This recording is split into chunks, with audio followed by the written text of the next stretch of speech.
What's up, ladies and gents, your favorite YouTuber Neg96 here, and you're watching my NFS 15 in-depth prestige gold guide. This project took a few months to develop. Would appreciate the support. Please subscribe to my channel if you found it helpful. In this video I'm going to be showcasing a bunch of efficient strats, mechanics. I'm going to be going over each car build I use, the setups, proper tuning for them, suspension adjustments, and how these affect our playstyle. Hopefully my playstyle works for you guys as well, and I'm going to be showing you examples on how I effectively manage my playstyles given the certain races. I'm going to be freezing each race into smaller segments and going over shortcuts. I'm going to be covering all RNG possibilities for NPC spawns and how those may affect your runs, and I'm going to be going over all useful tips and tricks to help you nail those EA standard times. Now, before we get started here today, ladies and gentlemen, I wanted to let you know in advance that unfortunately some of my gameplay footage does get cut off. So, while I'm going to be providing my explanations for each race, we're going to do our best to work around those cutoffs, so long as we get the general gist of the mechanics we incorporate into the sprints and drifts. Now, without any further ado, ladies and gentlemen, let's carry on with the rest of the guide.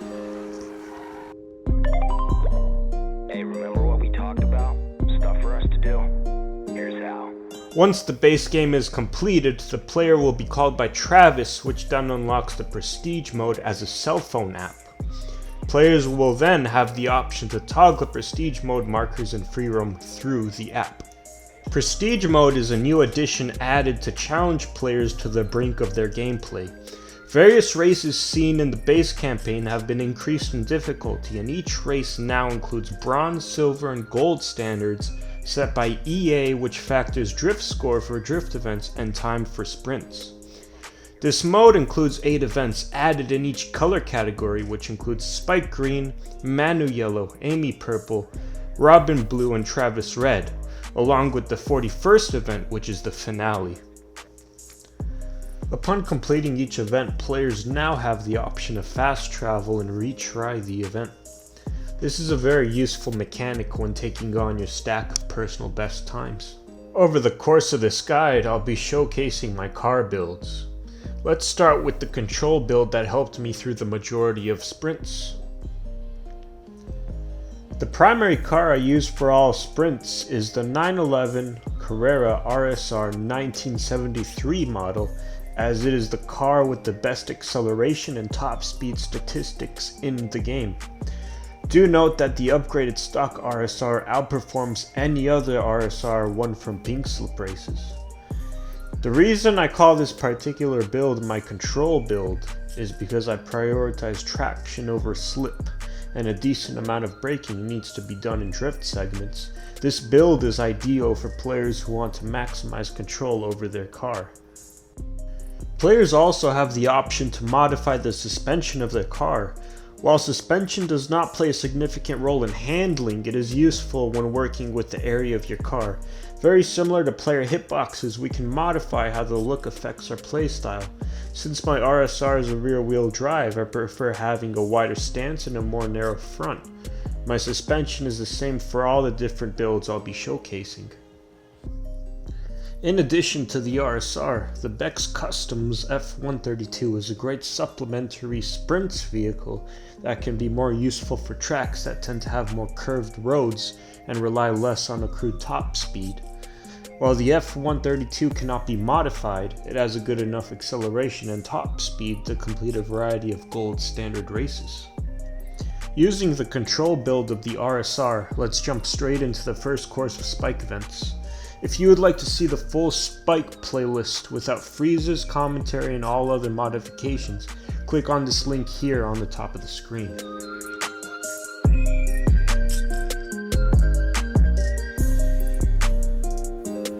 Upon starting the race, make note of the speedometer and the nitrous gauge. Since build settings make nitrous at max power, we can take advantage of that by using the majority of our boost once the race begins to gain that quick burst of maximized speed. We will want to save some of our boost in order to make up for lost speed when executing turns. We can save a fraction of a second here by nailing a standard brake drift on this shortcut. Notice how I transition into a lower gear then regain speed into a higher gear on a successful merge. This is a general rule of thumb for all sliding merges. There's also the possibility of a police car spawning here, so the player must keep left while avoiding collision on the leftmost building. Upon merging, using the saved nitrous gauge will regain lost speed.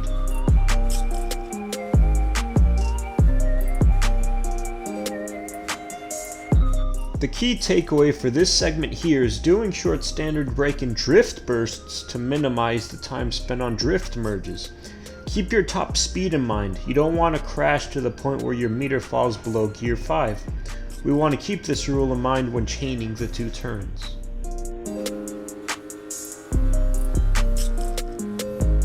A standard braking merge will do the trick here. Keep that top speed going and stay on the straight line. You could have various NPC spawns in front of you. You just want to do your best to avoid them in this segment. This final turn of the lap can be executed without braking. Simply hug the rightmost wall and tilt right while accelerating.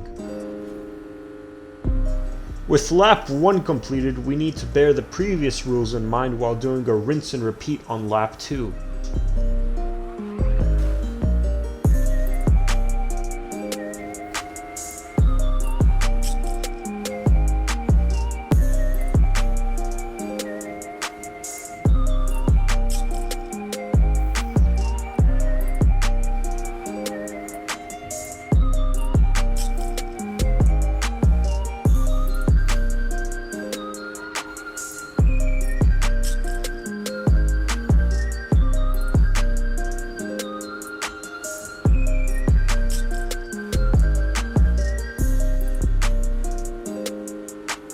Keep in mind that crashing into obstacles won't impair any speed. However, crashing into a brown wooden pole will result in a full collision. With those tips in mind, getting a sub 139 should be doable if spawns are on your side.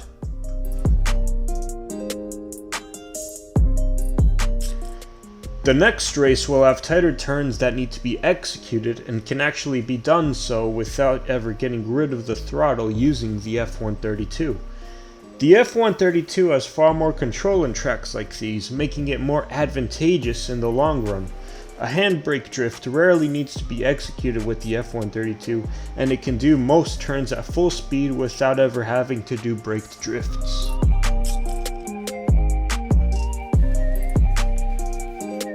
Once the race begins, you want to hug the left wall and launch your nitrous to gain a starting burst of speed.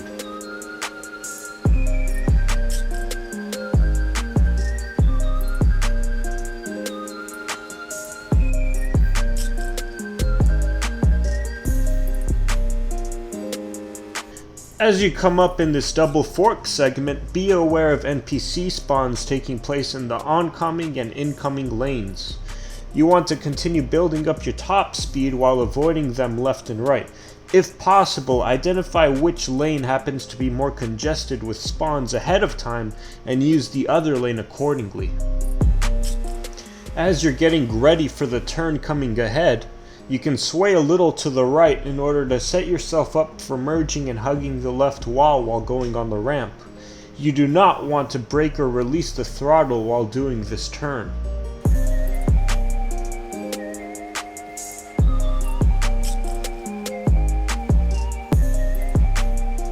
Notice that my top speed continues to go higher as I use my nitrous in small bursts. That should be the goal when going through this straight. At this point here, ideally you'd want to save 12 to 15% of your nitrous gauge and use it all before merging on this upcoming full straight in order to set yourself up for a burst of maximized top speed at an earlier stage.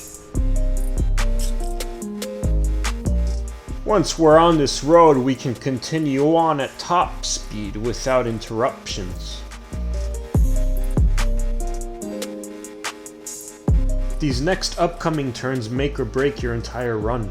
For this turn, you ideally want a narrow turn to shave off a second or two instead of going wide.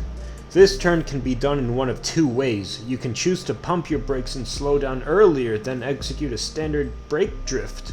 Or you can do what I do. come at full speed and try for a handbrake drift.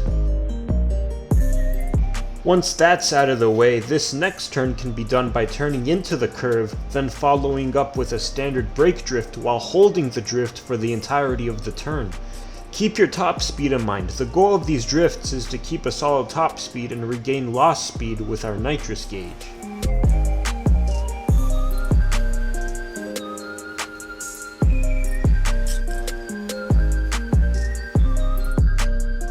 With good enough maintained top speed and consistent turns, netting that sub 132 should be doable with practice.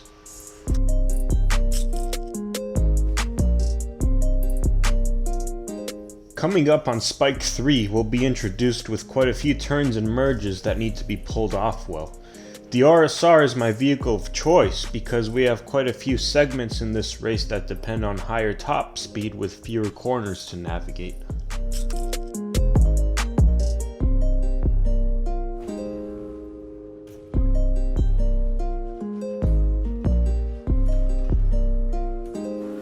Once the race begins, you'll notice a fork of two separate tunnels. Either tunnel works, however you will need to choose the tunnels with the least amount of NPC activity. The next two turns will be important variables of your PB attempt. This first corner here can be turned into without braking or releasing the throttle. You'll simply want to set yourself up on the leftmost side while then hugging the rightmost wall on the merge. This next turn can simply be drifted into with a standard brake drift without release of the throttle. Notice how I'm able to decrease my gears and smoothly transition back to higher gears by applying my nitrous reserves. A clean merge on this turn saves time. This next segment can be quite tricky and may require some practice. Ideally, you'd want to turn into the corner at high speeds while managing a higher gear of 5 or 6 while doing the drift. I tap my brakes to minimally reduce speed while letting go of the throttle and doing a standard brake drift while then accelerating with nitro, merging into a brake drift of the opposite direction. This can be a difficult curve to master. Mine wasn't perfect, but I did not lose any speed from it. Use nitrous to recover lost speed, then take this opening on the left to save some time. You'll know you're on track with this straight if you accrue your top speed to the point of gear 8. For the next few turns, try keeping your top speed while only slightly tilting and avoiding brake turns entirely.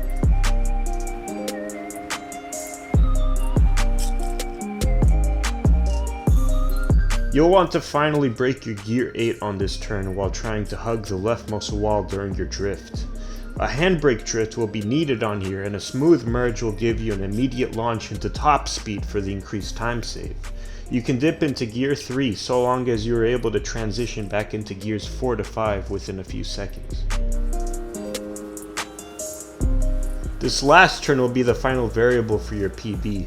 I've seen players merge into this turn without braking using a build with more slip, but I prefer turning into the corner while only doing a slight standard brake and drift combo, giving a quick realignment for the final straight.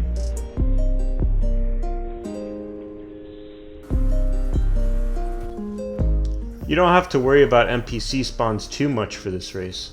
So long as you master time saves on turns and merges, you'll be able to net the sub 1 minute 9 seconds requirement.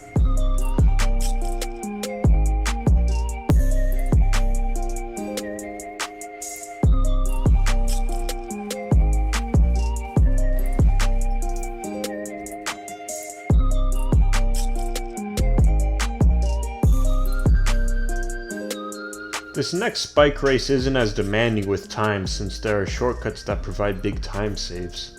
I made some minor mistakes in this run, but I was still able to get under the time requirement. Coming up on this first turn here, you want to use what you learned in Spike 3 to nail a nice decent merge. Keep your top speed consistent through the entire run. You want to do this upcoming turn with a slight brake followed by a drift. Keep the throttle active if possible. Your goal for this upcoming wide turn should be keeping your speed at gear 7 or above. You can simply keep the throttle going while turning into direction of the road. For this next segment here, you're going to maintain your top speed and you want to gain up to gear 8. This is going to be very similar to what we saw in Spike 2. Be aware of the traffic here.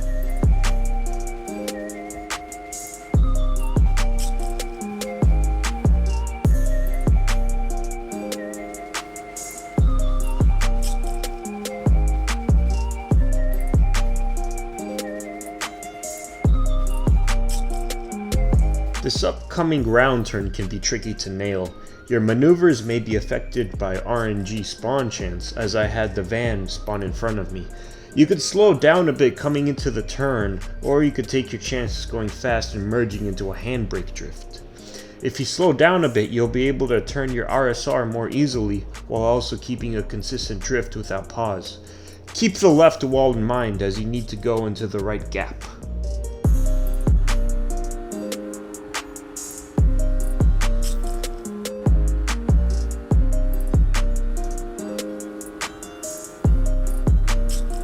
This next segment is critical to the run. You can take this first corner by accelerating and turning into the corner with a very light brake if needed. Keep the oncoming lane in mind and stay hugging the right wall.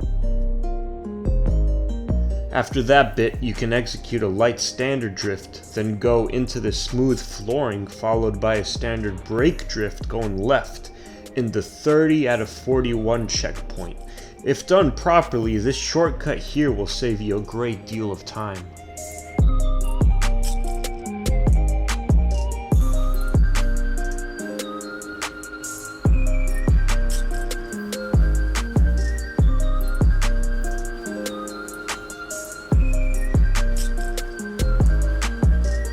You want to be especially mindful of traffic coming down this straight. When traversing the tunnel here, stay hugged to the left wall, as NPC spawns can be real slimy. These next turns are the final stretches of the race. Keep up your top speed and try sliding into this first turn with very minimal braking if needed. You will want to stabilize your car and keep it straight into this next merge, which has you drifting right using a standard brake drift. Keep in mind that you don't want to veer too far into the right, as you'll want to gain just enough momentum to quickly transition into a left drift using the help of more braking. You can use any of the two forks here, as the top or bottom fork does not add any significant time loss or gain.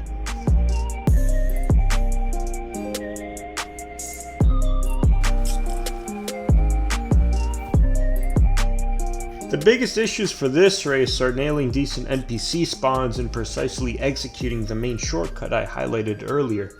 As you can see, I had right around 2 seconds and some change to spare, even with all the bumps and mistakes I've done.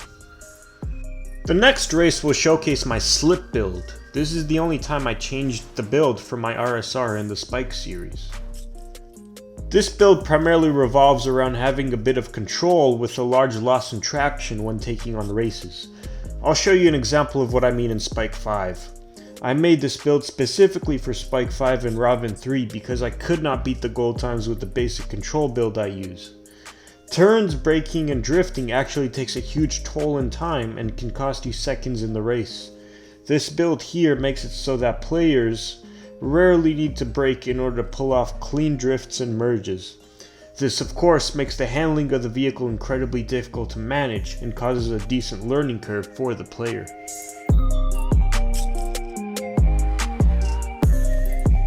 Getting on with Spike 5, we'll be starting at the tip of the racing line and proceeding with our RSR custom slip build. We'll use most of our nitrous starting the race to get that top speed going. Notice these slides. I'm barely tilting my left stick without braking and I'm getting these easy slips. Coming up on this turn, go ahead and do a brakeless turn and then recollect the speed you lost by using your nitrous gauge. Keep that nitrous going until the next turn. This turn here can be tricky with the slip build. You will want to slow down by minimally pumping your brakes in order to get a firm grasp of control to execute a standard brake while accelerating. I barely tapped the brake for this turn considering the build being used here. You want to keep a watch on how NPCs spawn here, as you can either hug the left wall like I did or proceed straight.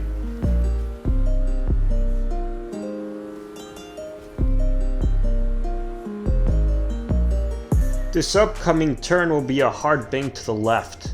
Similarly to the previous turn, I pumped my brakes to gain some control, then I slightly tapped the standard brake while accelerating, tilting left the whole time.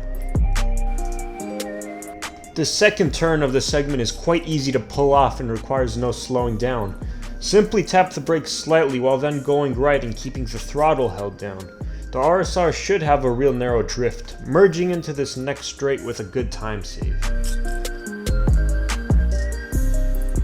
This turn requires no braking, simply tilt right while accelerating.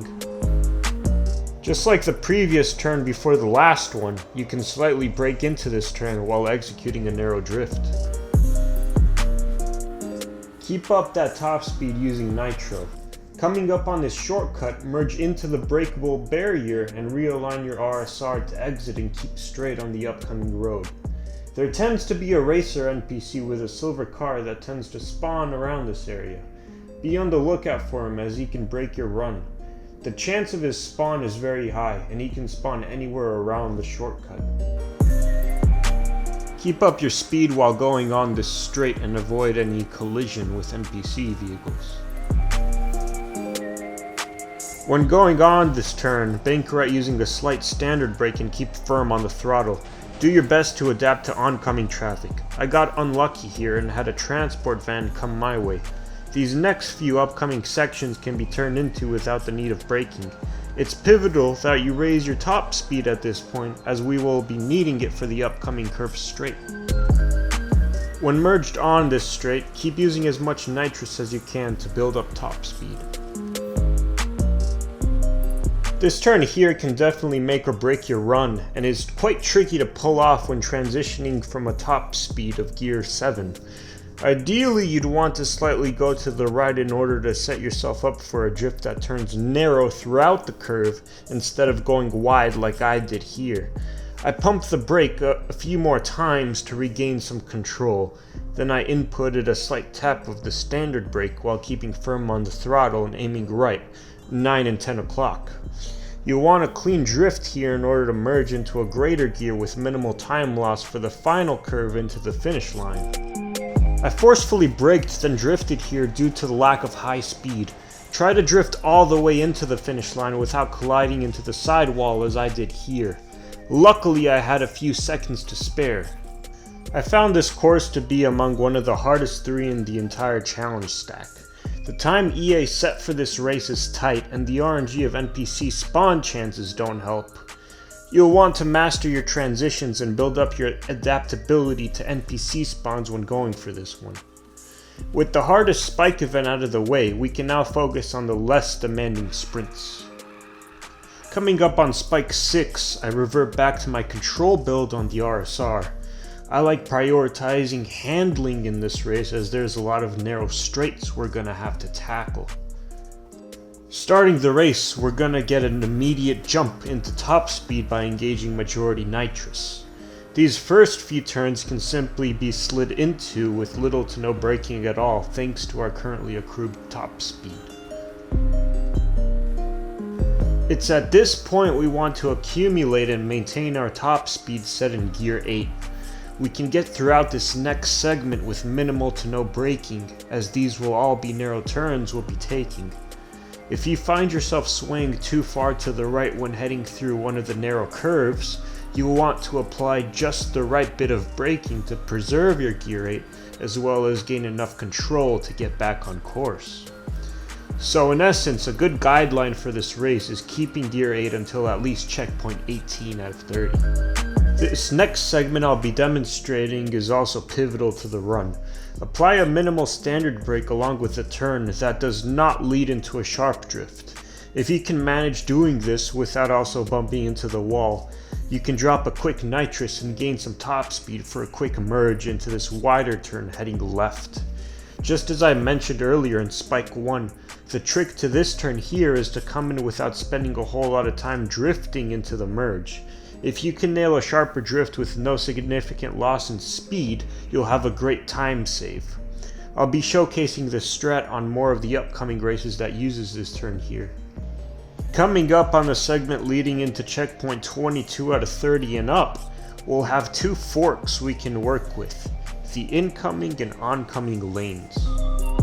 I stay on oncoming lanes to keep a stronger best line, then I merge into the incoming lane for the more narrow road. Although you could also use the oncoming lane if you wanted to. The incoming lane has more risk with incoming NPC spawns and forces you to hug the left wall depending on the situation, versus using the rightmost oncoming lane, which has easier to avoid NPCs. Coming into checkpoint 28 out of 30, you'll want to accrue your top speed and make your way towards gear 8 on the straight. Since we're coming in with a greater speed, you'll have to be especially mindful of this first turn, as improperly braking will cause you to bump into the wall as I did. You can circumvent this by being more aggressive with your left tilt while also moderately braking into a sliding merge.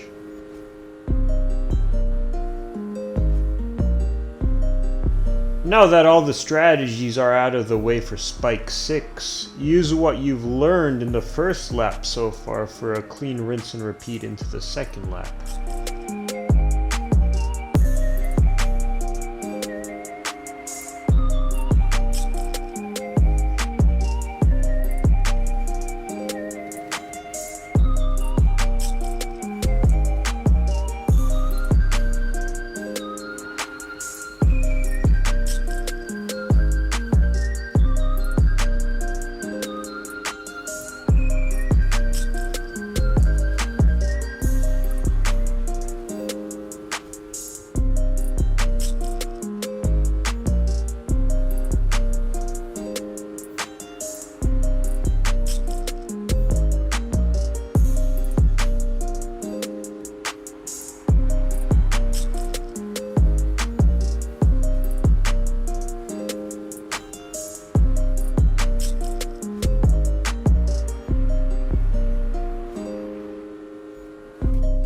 Not going to lie, Spike 6 is pretty tight on time.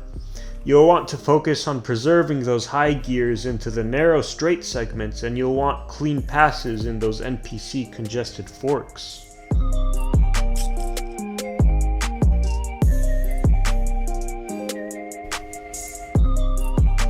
Coming into Spike 7, I'll be showcasing my control build. I like Spike 7 a lot, namely for the large quantity of narrow straights we see throughout the run. This is an excellent course to practice your top speed composure and narrow tilt merges. Once the race begins, focus on gaining that quick burst of top speed while also going around and in front of the pack. You'll want to start building up your top speed of gear 8 right around this point, and you want to maintain that 8 for the first 3/4 of this run. What makes this course a tad frustrating is that your run can be broken or made right around the end, as there will be wider turns to navigate. I'll try to demonstrate the process as best I can, so bear with me.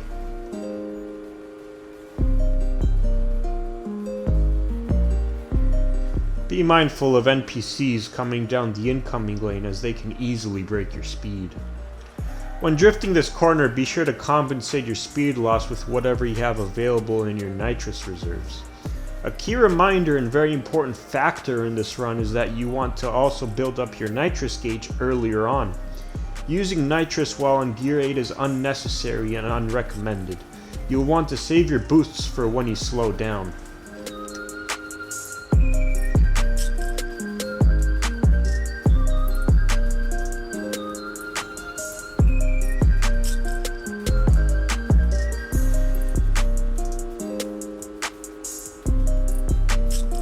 This here is a very important turn. I had a great turn here by minimally slowing down, then went aggressive with my right tilt, resulting in that sudden turning animation. You'll want to be cautious of incoming NPCs coming from out the tunnel.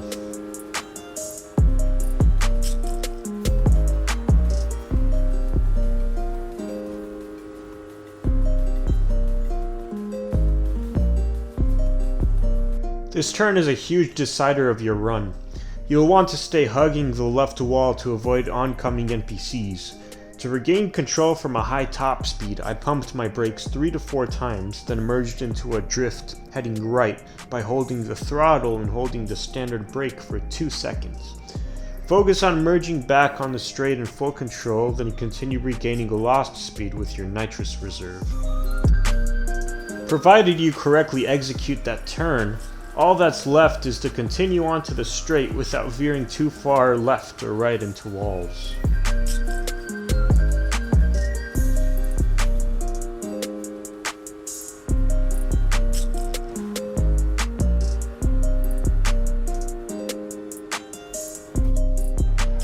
Practice maintaining nitrous reserves, top speed on straights, and clean drifts into turns, and you should have no trouble netting a sub 2 minutes 8 seconds on your PB.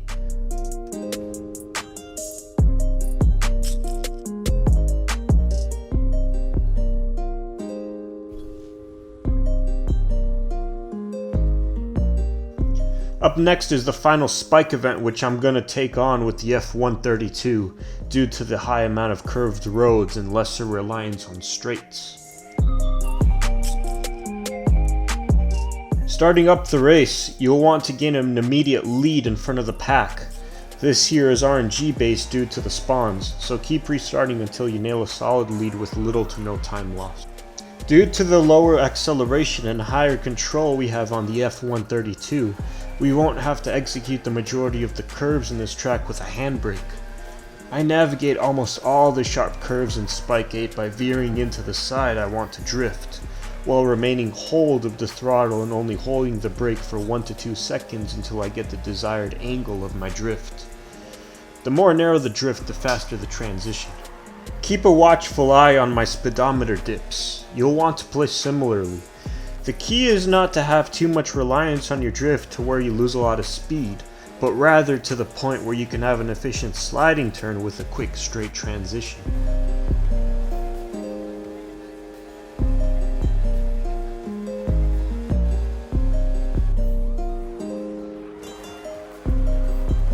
Use these narrow curves to your advantage. Don't brake wherever it isn't necessary.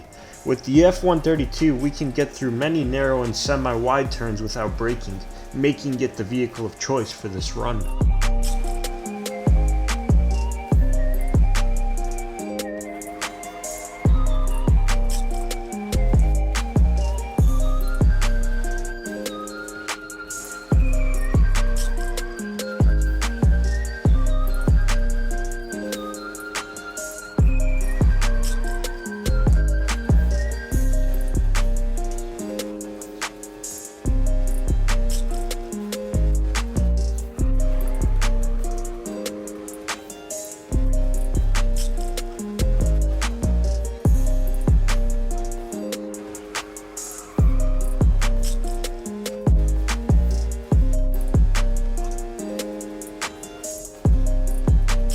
This upcoming turn is unlike the others we've seen so far in the course.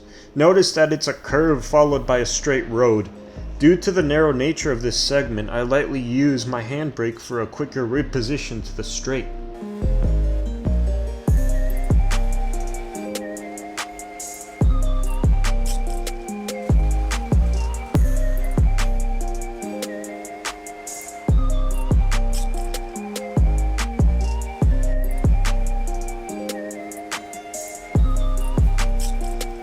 Be very mindful of incoming NPCs. The tight gold standard on Spike 8 won't permit for any time loss from NPC collisions.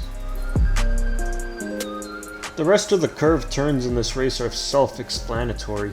Use the tips I mentioned earlier in the commentary.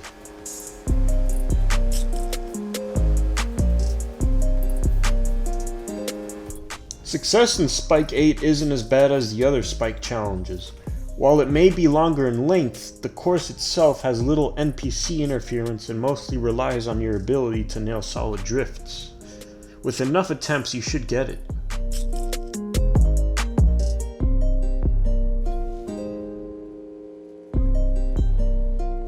Now that our baseline of sprints are completed in the Spike series, we now head over to our baseline of drift events showcased in the Manu series. For all the drifts, the recommended car to use is the Lamborghini Huracan 2015 model, as its traction, speed, and slide proportions are optimal and among the best in the game. I suggest you stick to one drift build throughout all your drift events, as the more we practice with our build, the more accustomed we get to its sensitivity. Getting great drift scores is all about understanding your build's sensitivity and using it efficiently. Many players I've seen on YouTube have their own drift style to how they accumulate drift score. Throughout my showcase, you'll see that my drift style tends to be centered around short chain drifts using the minimal amount of speed required. Manual gears for drift racing is a must, as we need to have control over our speed to drift ratio depending on the curvature of the roads we face. I have seen some players on YouTube nail some solid scores by sticking on gear 2 and chaining many drifts together. I personally use gears 3 and 4 a lot, as I tend to feed my drifting based on the top speed I accrue. Another thing you'll see is that I try to hold out my drifts in some races by slightly increasing the speed of my drift while in the drifting animation, thanks to the help of nitrous.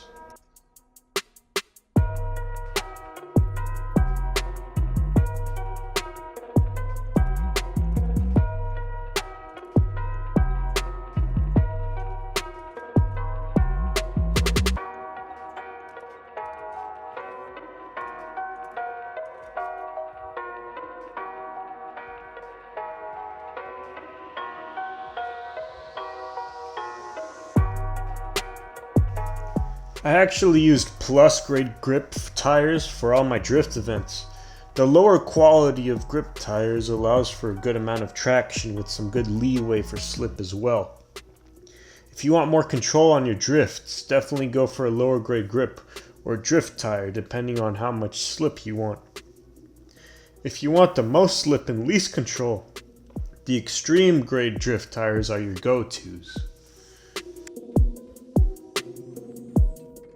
As you see here, I also have all elite parts for the vehicle.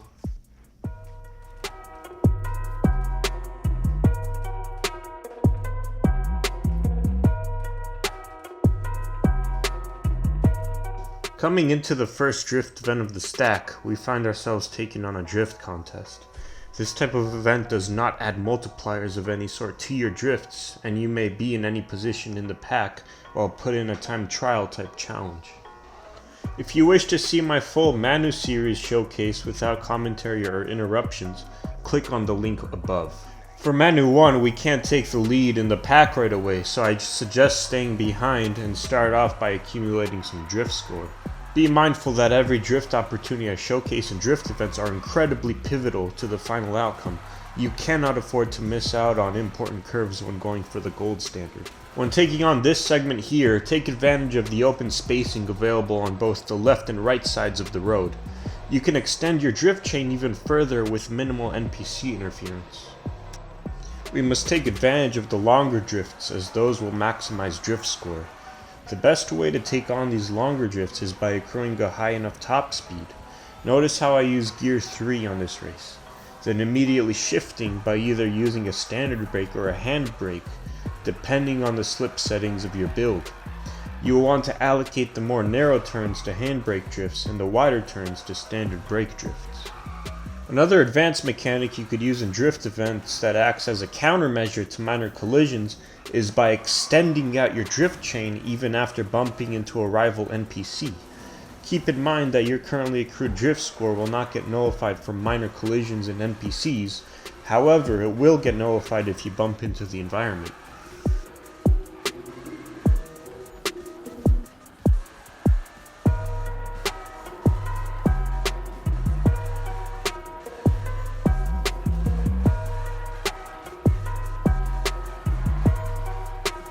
Be aware of all the parked cars in this segment here.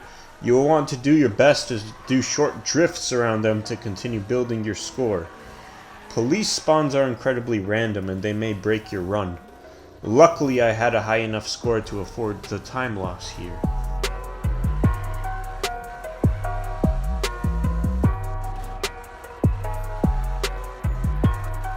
All in all, Manu 1 will definitely serve as a large learning curve for many players, considering the standard difficulty of getting a gold on drift trials. Many tips I've shared in this race can universally be used for all other drift events, so keep those in mind.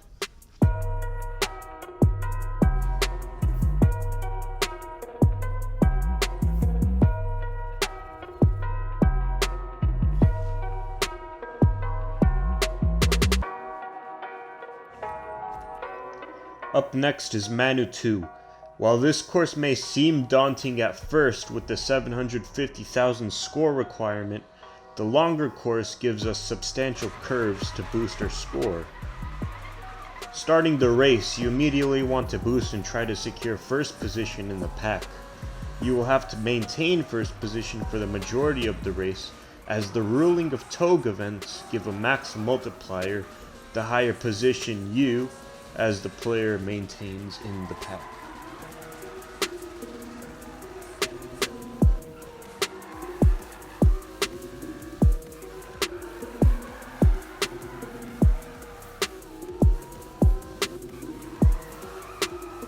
Pay attention on this part of the track here.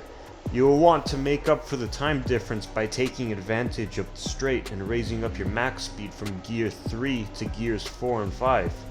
You then want to transition back to 3 before executing the drift shown here. If done properly, this segment should look seamless with no bad engine stalls.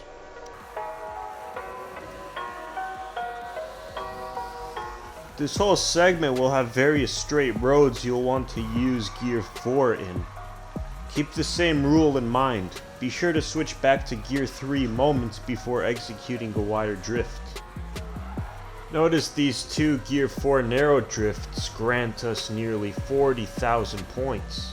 Also notice how our top speed doesn't drastically get reduced either. This here is why you'd want to execute these high speed narrow drifts whenever you find an opportunity to do so.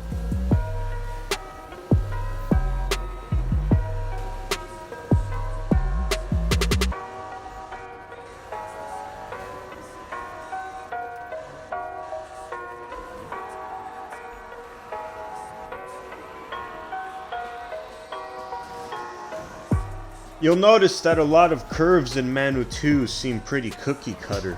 All you'd have to do is turn into the turn you want to drift in, hold the standard brake for a few seconds, then initiate the drift.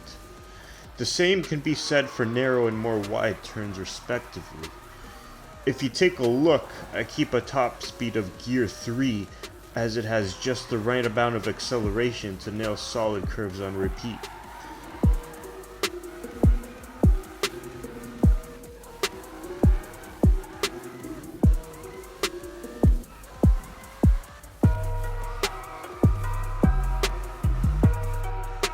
Coming up on this segment, I lost my lead in the pack and got knocked down to a multiplier of 1.6. I had already accrued a large bulk of points, so all I needed to do was nail the last drift for 40,000 more points. When in the situation of squeezing in more points, be sure to combine a high enough speed with a sharper drift and turn to maximize that drift score.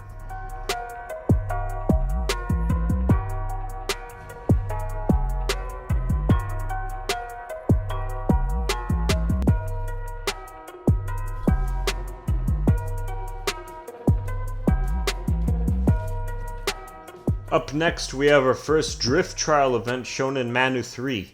With all the drift trials I'll be showcasing, there are various angles you could use to carry out your drift score. There is no actual time limit within drift trials, however the event will end if the next checkpoint isn't triggered for 2 minutes, so you have until then to accumulate score. After triggering the event in the position I wanted, I go back a bit to gain enough speed to carry out this first drift. You could accumulate around 40,000 points in this first area alone if you do the point carries shown. The way these point carries work is that the game recognizes the player being on a particular part of the event line. The player cannot backtrack to a previous part of the event line. However, they could carry out a drift that goes as high as 10,000 points at any particular point in the line. I target 5 specific points in this first area alone, which gives me a solid point advantage.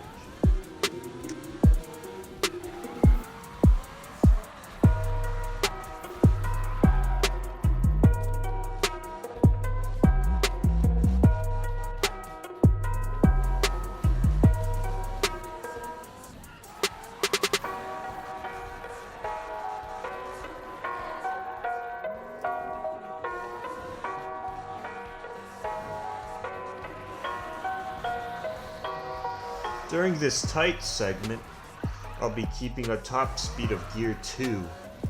You will want to drift sparingly in this section while prioritizing the control of your drifting.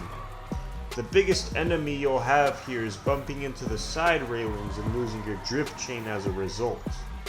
The score earned in this section is vital, so you wouldn't want to risk longer and better drift scores if it means possibly losing them at the end.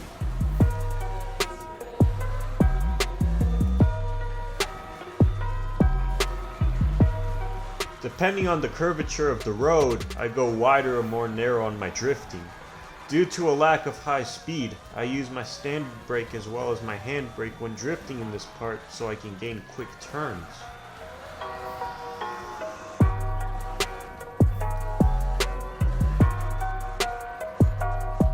Try to maximize your score by executing short choppy drifts on some of the straights here.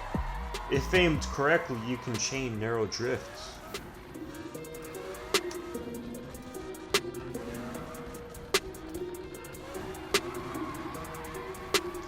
Coming up on this straight that leads onto the main wide road, you will want to transition to a top speed of gear 3, then bank to the right while executing a sharp drift.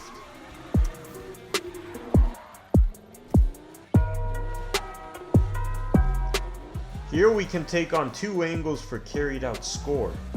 You can bank back to the left from the road you just came out of while hitting part of the best line you hadn't touched previously and executing a sharp drift there. You can now do the same coming back to the point we started out in.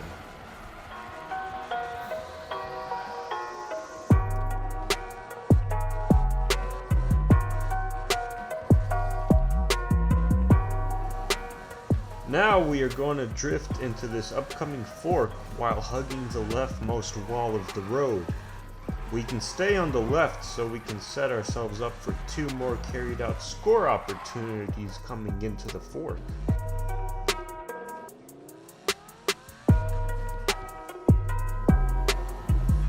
Simply head towards the fork, both touching the best line and then carrying out the drift heading right.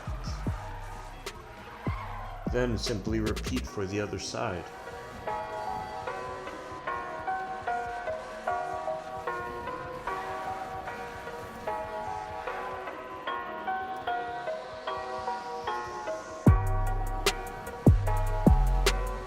Since we have wider roads in this segment, I stay on the top speed of gear 3 and chain plus carry out my drift the best I can.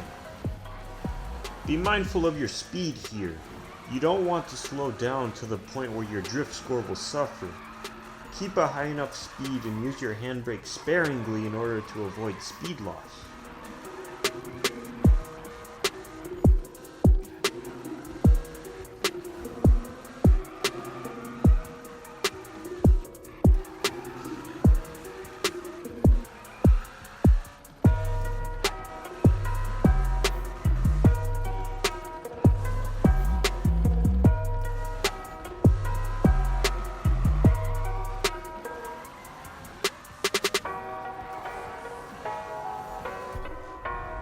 Manu 3 can be tricky with the narrow roads at the start.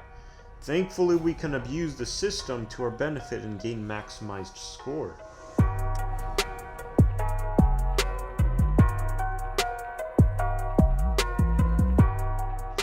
Next we have Manu 4, which I found to be the most demanding drift trial in the game. Score is incredibly tight here and the track doesn't give us much room to bust out insane scores. Thankfully, there are plenty of areas here to carry out your drift scores by going out of area.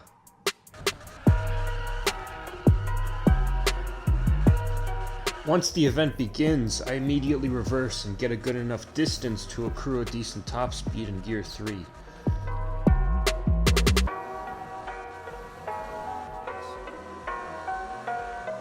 Once speed is gained, I drift into this first corner on the left, which dishes me a solid 16k score. Keep in mind that you can top off your score at the end of a drift segment by doing a hard 180-degree turn. With that first score bonus out of the way, I back up and prepare for the next segment. The goal for this next segment is to chain as much drift score as possible. I attempt to do short choppy drift chains while on gear 3. However, you could also gain a high score by holding out your drifts longer, or even by going from a gradual speed of Gear 2 to Gear 3.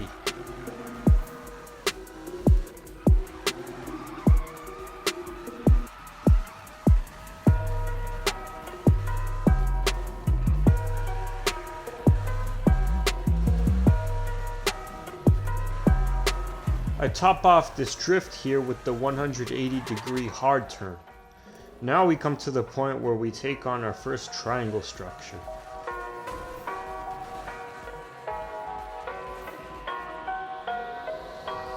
Keeping things short and sweet, I maximize my drift score by going into the triangle bit, drifting to the right.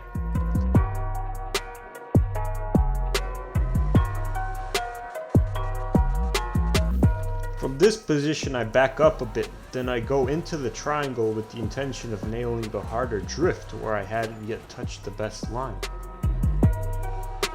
Once that's done, I drive right in the middle of the triangle and execute a hard 180-degree turn for some added points.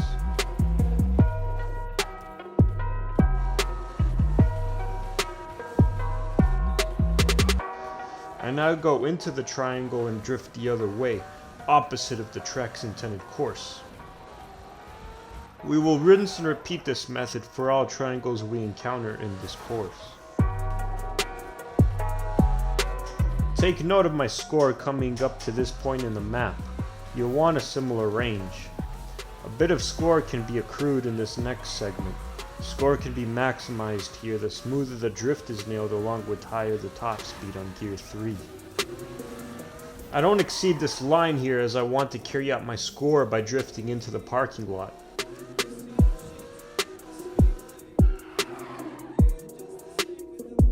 Now that my angling is right, you can take advantage of the extra score that can be carried out into this lot. Notice the 2k point difference.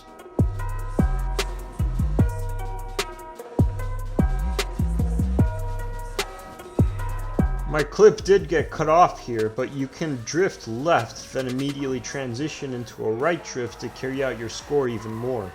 Be mindful of the walls, as it is very easy to lose your score chain here.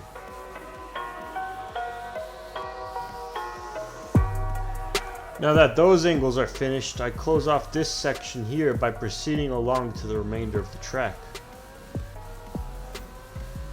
I top off my last point carry of this section by drifting along the track, then merging into the parking lot using this gap here.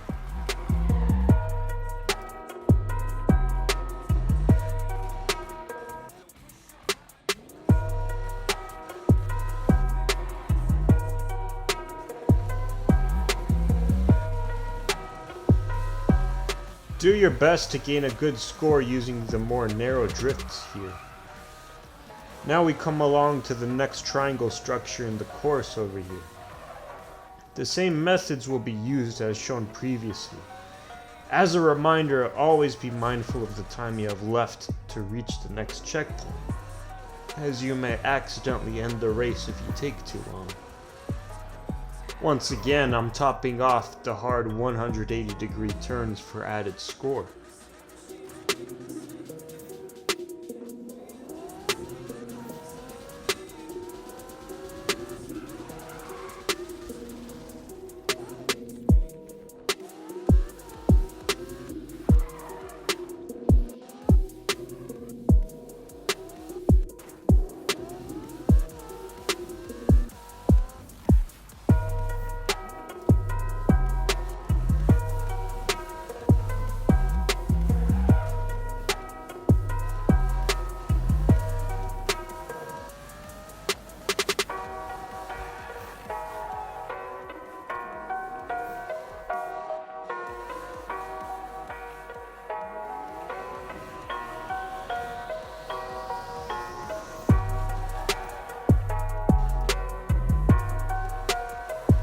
As you can see, I was real close to reaching the required 250,000 score benchmark, so I took advantage of more point carries here.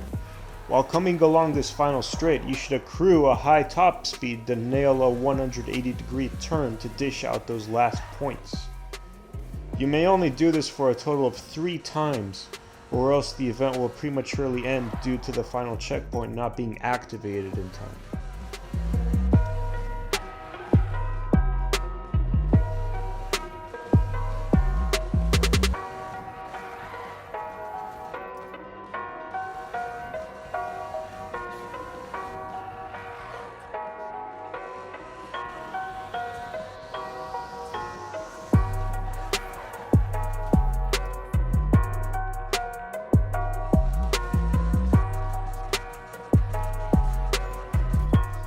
This is definitely one of the more frustrating drift trials. Other than the option of actually getting good at drifting and doing the trial without the help of point carries, the method I have explained in this course is the best runner-up to getting this done.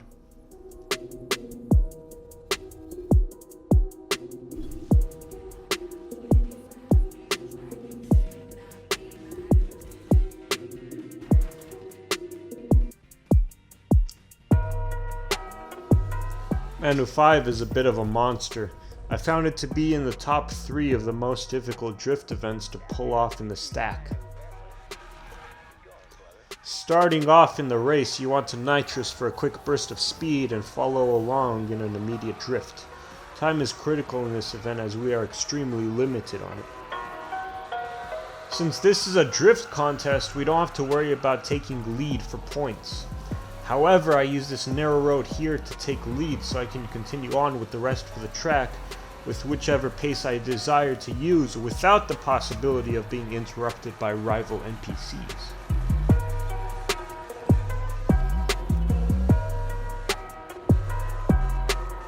If you are a beginner in NFS Gold Drift Trials, Manu 5 will forcibly teach you how to prolong and carry out your drifts by understanding your speed and momentum. To carry out your drift properly, you'll want to initiate the drift at high enough speed. In this case, gear 3 as shown in the video. Once the drift is initiated, you want to do your best to keep that speed. Then you'll have to tilt your left analog stick to the left and right in order to reposition your car in a more narrow stance, which grants more speed for the player to work with. Then you'll be able to do more drifts indefinitely.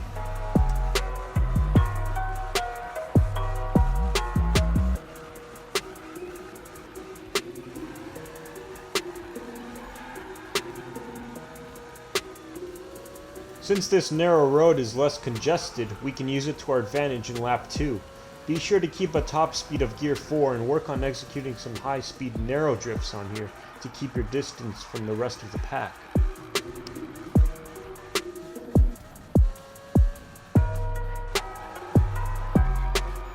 We'll be working with this same track for quite a few more events in the stack, so Manu 5 is a great event to do in order to improve your composure on this track.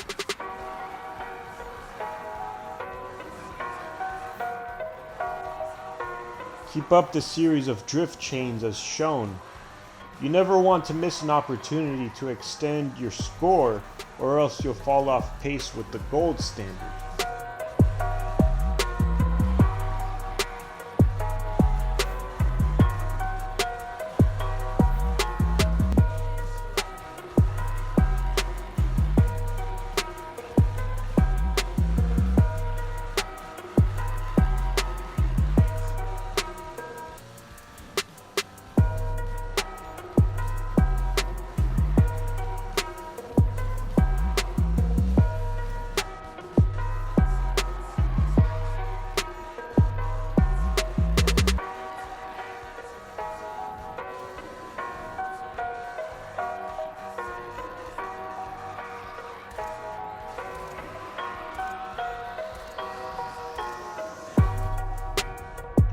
The score is going to come by real tight, but the number one rule is to stay persistent.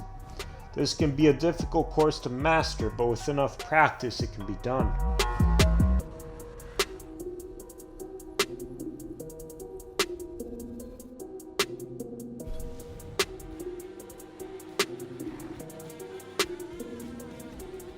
Up next is Manu 6. While it is less daunting than the previous drift trials in Manu, it requires some luck with good NPC spawns, and doing the score carrying opportunities requires some practice. Starting off the race, I hit the best line, then I carry out the points by drifting to the right instead of the left. I continue drifting along this section, then I merge on a left drift on the best line, then I continue chaining my drifts.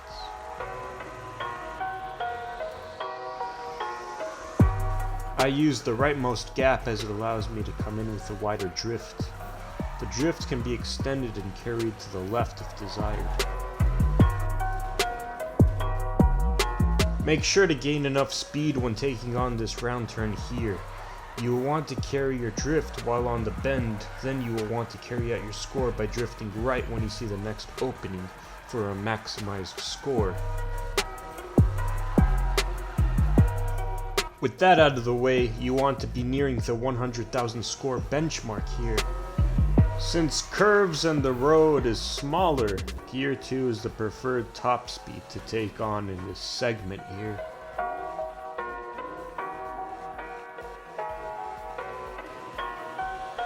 Once you drift into this parking lot, there will be a bunch of trees you can do drift circles around for a maximized score.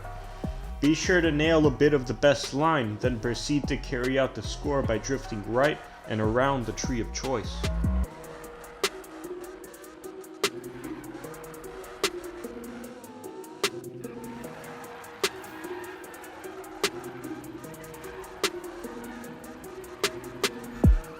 Notice the score chain here.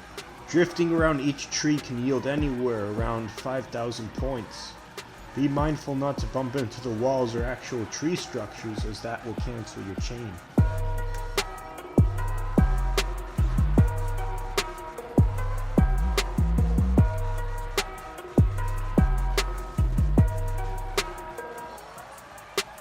Take advantage of all these carry-out opportunities to boost up your score by another 25,000 to 30,000 points.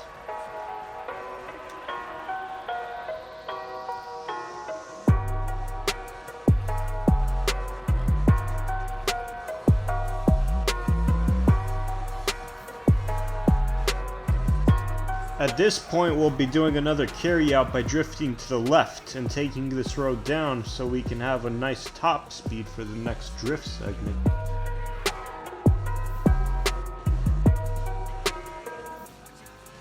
Take notice that I stay on gear 3 on this part.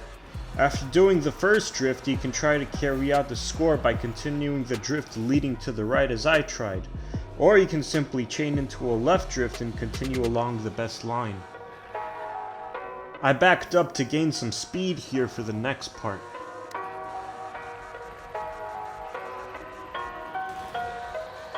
Carrying out your drift score on this bend is also a recommended move. Notice the score chain. Now we're going to accrue a high enough top speed of gear 3 so we can try for an extended drift by chaining left and right drifts together. Police NPC spawns here are the worst, as we are drifting right alongside the station. This next segment is another imperative area of your run. I'm backing up as shown in order to gain top speed gear 3, which will allow me to gain a good score drifting on the roundabout bend. You'll want to do your best to carry out the drift as much as possible. Be wary of incoming NPCs on the left-hand side. With the amount of speed accrued, you can gain an additional 15,000 points by carrying out the score on this left bend. You should now have around the same score I have here. I'll be showing a few more carry-out opportunities. We can drift around this knockoff Carl's Jr. here for a 10,000 bonus. Instead of heading into the left lane right away, try nailing a narrow drift on this right lane here for an added bonus.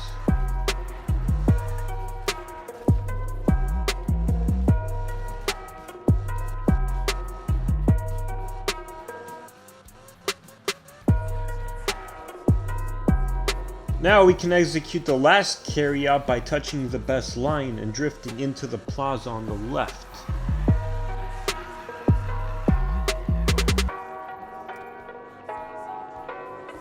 With those out of the way, the last thing we can do now is to gain as much drift score as possible by using the lane on the left with the bump.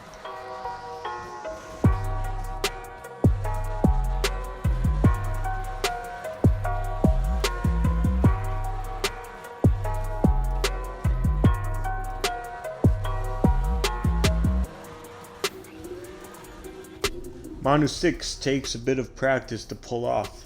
Using the score carry-out opportunities I covered will be your best advantage to reaching the gold standard.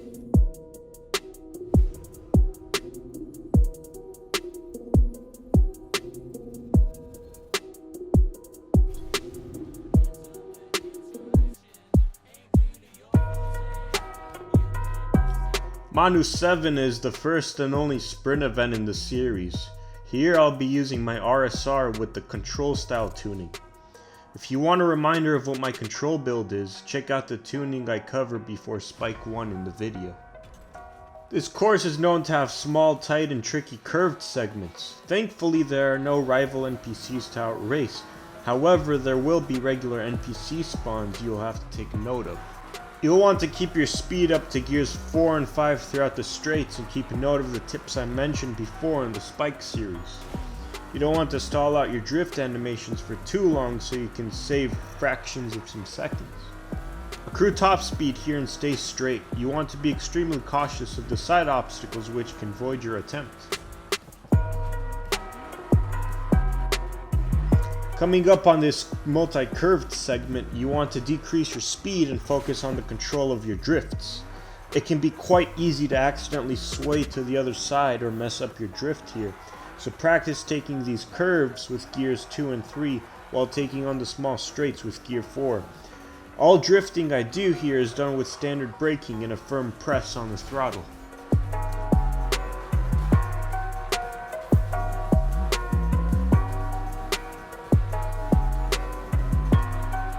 You'll want to be mindful of where the NPC police car spawns here and do your best on evasion. Cut into curves with narrow drifts rather than coming in wide.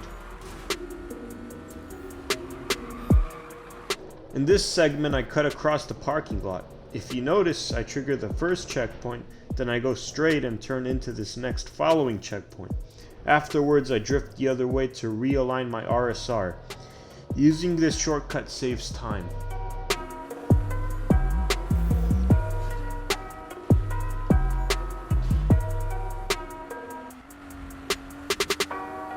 Work on accruing that gear 6 with bursts from nitrous reserves. Once you reach this segment, stay on the left lane to keep on flat terrain and avoid unnecessary time loss.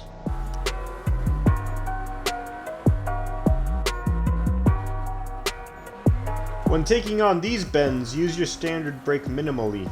It will only be needed to align the RSR in a drifting stance. The rest of the bend should be controlled with appropriate accelerating. Finally, finish strong by using everything in the nitrous reserve. With Manu 7 out of the way, you could say that you've now completed all sprints in Manu. This course will challenge your ability to properly execute small tight drifts as well as wider segments.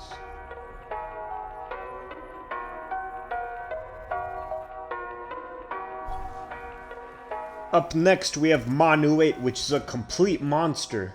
I like to call it the final boss of the Drift event series.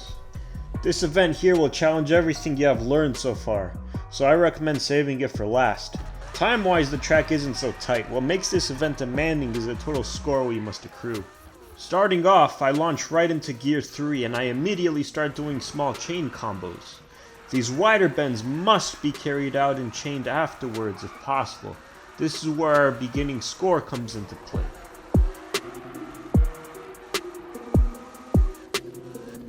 Due to the wider road structure, we have more wiggle room to bust out small drift chains, which are absolutely crucial for the total score summary.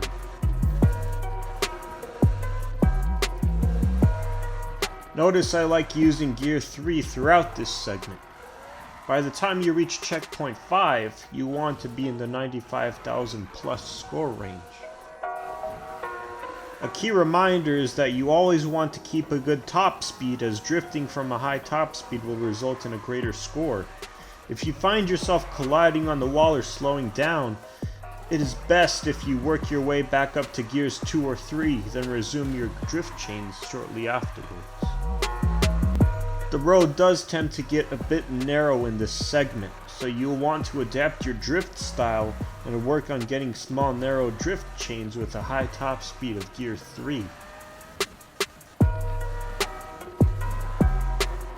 Once along these colossal bends, you want to make the most of these curves by carrying out your drift to one side as much as possible. Don't mind the straight roads in this segment. While it was more opportune to carry out higher gears in previous drift events we took on, Gymkhana events tend to be more situated around making the most score in as little time as possible, so the straights we see here must be used as drift chain combos. As you saw so far, the key takeaway for Mental Block is constantly keeping up your drift chain every few seconds where applicable. Another big score opportunity is coming up on this roundabout bend. While being cautious of NPC spawns, you want to focus on carrying your drift here while also modifying your acceleration to get the desired position.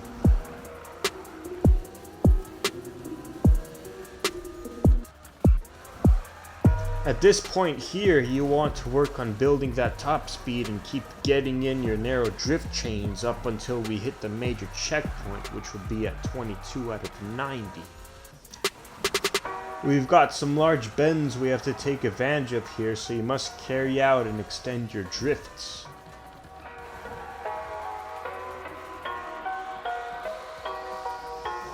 Right after hitting 24 out of 90, we're going to come up on very wide turns. This whole segment up until the tunnel should net you right around 100,000 points on its own. You'll want to chain longer drifts in the wider bends and work on carrying out narrow drifts to max extent on the narrow roads. A good score benchmark mid-tunnel would be anywhere ranging from 495,000 to 510,000 points. If you reach that score area, you're in the clear. Coming up in the street area, your priority should be keeping up on your chains. Follow along the structure of the road and drift in areas that seem most opportune.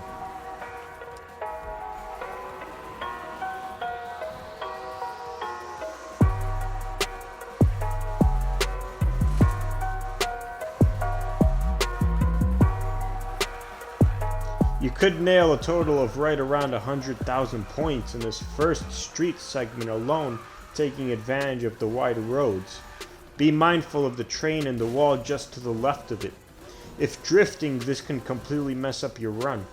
Nailing a proper narrow drift is ideal here, as you'll then want to merge onto the straight leading past the security checkpoint.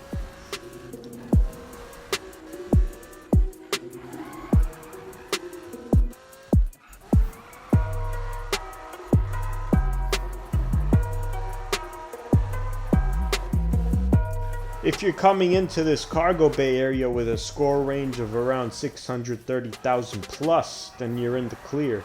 You could still make it if you have fewer points, however, there's a lot of catching up to do.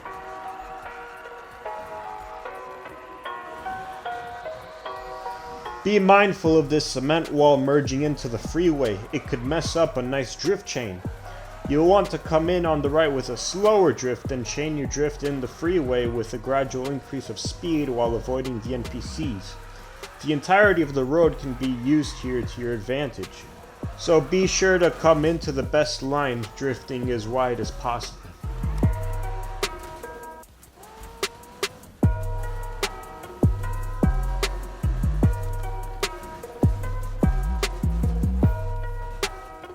The narrow roads in this construction segment could be tricky. Nail in some narrow drifts where you can, but try not to lose too much time here. You'll want to prioritize your speed and heading over your drifting.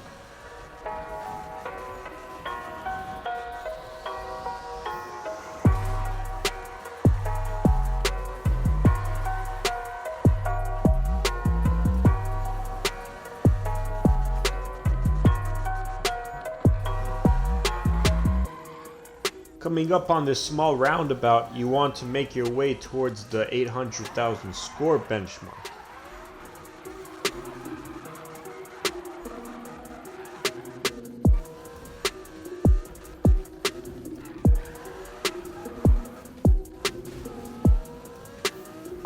This segment here is another big score opportunity. Use the wide roads to your advantage and nail those wide drift chains. Continue chaining your drifts as you merge onto the next sections of the road. You don't want to botch your score chain now, so always be sure to stay on top of those walls and avoid collision at all costs. If there's more time to spare, you could nail some hard drifts at this final straight for an extra 4,000 to 6,000 points or so. That there concludes the Manu series. Let me know what you guys think about these drift courses down in the comments section. I could try and help the best I can.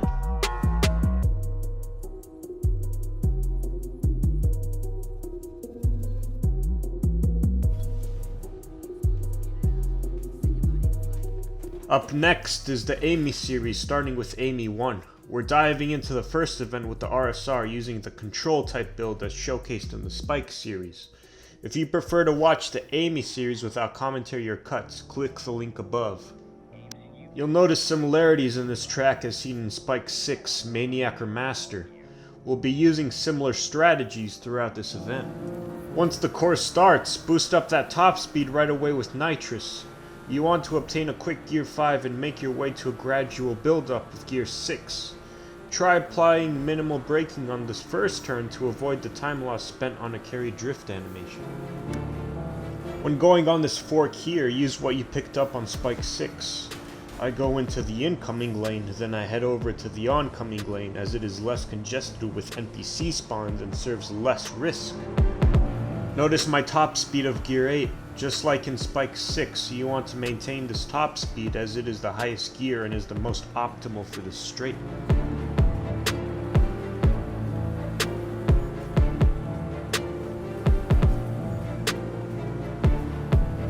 As also mentioned previously, you don't want to wait this curve out. Come into it fast and narrow for best time results. Always work on regaining that lost speed using the nitrous reserve.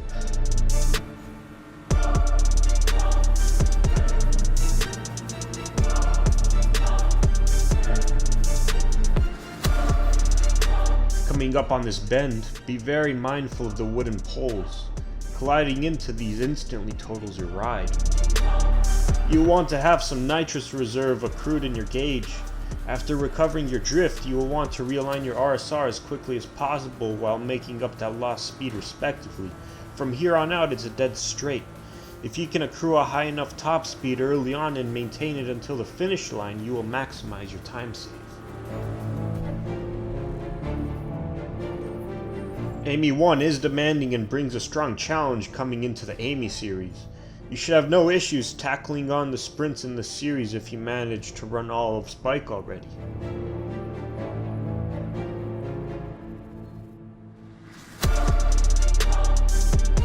Coming up is Amy 2. I used the F132 as opposed to the RSR because it could actually maneuver some of the curves in the track without the uses of braking. Using the F132 does make the time requirement pretty tight on this track, but is incredibly optimal for control. Starting off, build up that top speed with nitrous and keep the first bend in mind. When executing the first bend, I hug the right wall and turn into the curve with no braking. The same can be done with this bend going left on checkpoint 5. Prioritize higher top speed gain over control in this segment. The design of this turn makes it difficult to do with no braking, so I apply a quick sudden handbrake turn while aligning my F132 to continue on to the track. Focus on getting clean drifts in this segment here. I apply a bit of standard braking to get my F132 in the drifting stance.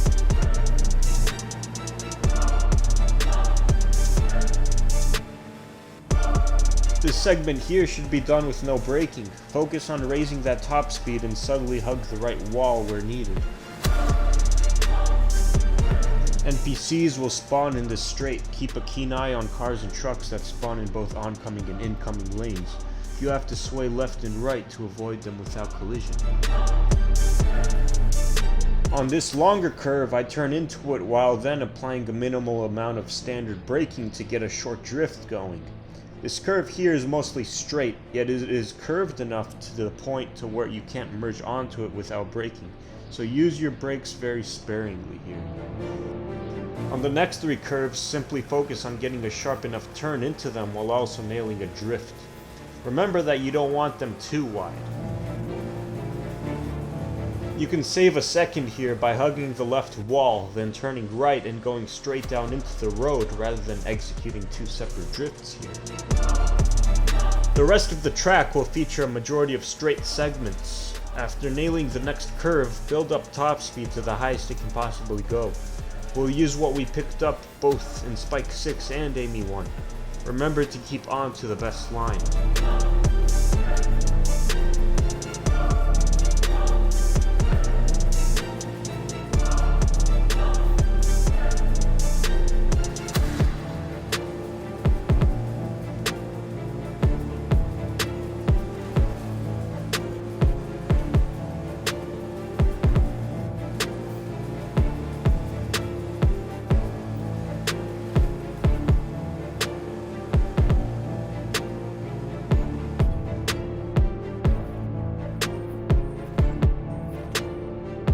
Some of my curves could have been smoother, but notice I had about 1.4 seconds to spare on this track. So long as you remember to keep up your top speed high enough while executing the drifts properly with no collisions, Amy 2 can be done.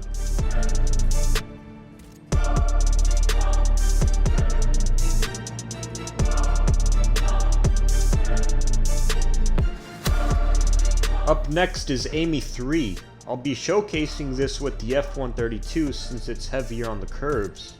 I won't be going very in-depth with most of the curves in here since they're all relatively cookie cutter. However, I will be going over some that require more attention. Starting off, keep the throttle going without braking. Pay attention to the NPC spawns in the tunnel. Hug the rightmost lane. Some of the curves here can be gone into without braking, but most will require drifting with standard braking. You'll notice that this part of the course is the same part we took on in Manu 8. Using some of the tips used in there could help. Be sure to be mindful of your car's positioning and momentum based on the track. If you try to take on one curve without braking, then you will almost certainly have to brake and drift onto the next curve if it comes up right away.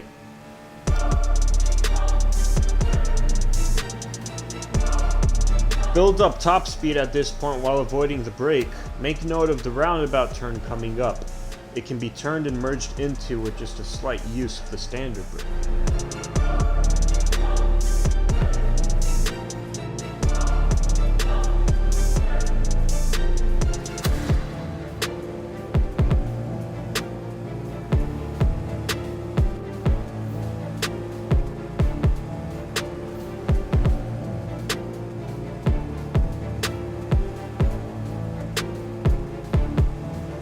This next curve looks like it can be turned into without braking. You may have to add minimal braking here. I tried turning into it and bouncing off the left wall.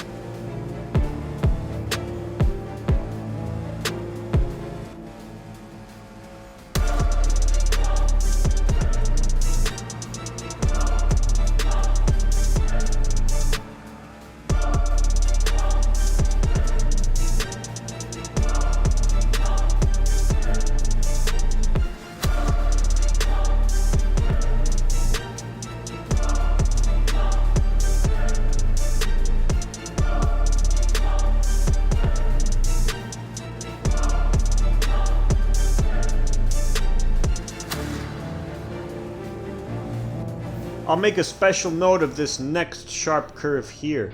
Unlike the rest of the course, this turn here will make or break your run. I slowed down a bit coming up on the approach, then I went for a handbrake turn to get a quick reposition. NPCs will be incoming, so you have to do this while hugging the rightmost wall. Finally, use the last of your nitrous on this final straight into the tunnel. ME3 has a lot of curves that need to be mastered. Keep note that you can't get the gold time by braking on all the curves, so you will have to maximize your time by keeping firm on the throttle without braking on more narrow turns. Other than that, turning into the curves and braking will be your best approach for the majority of this event.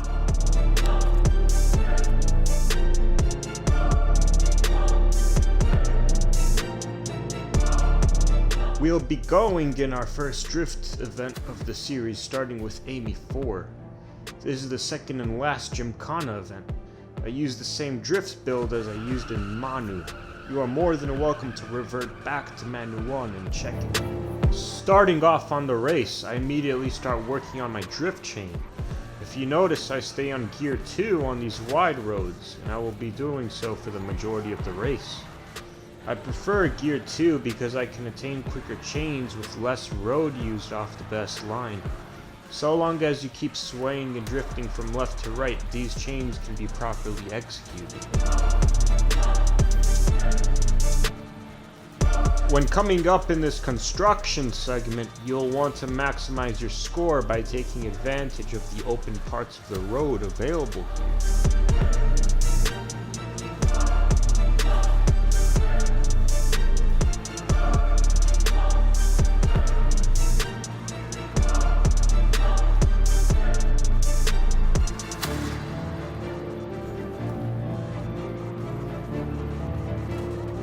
I switched to gear 3 on this segment and focused on good top speed along with more narrow drifts. Once coming back on wide road, you could revert back to gear 2 and get back on that drift chain grind.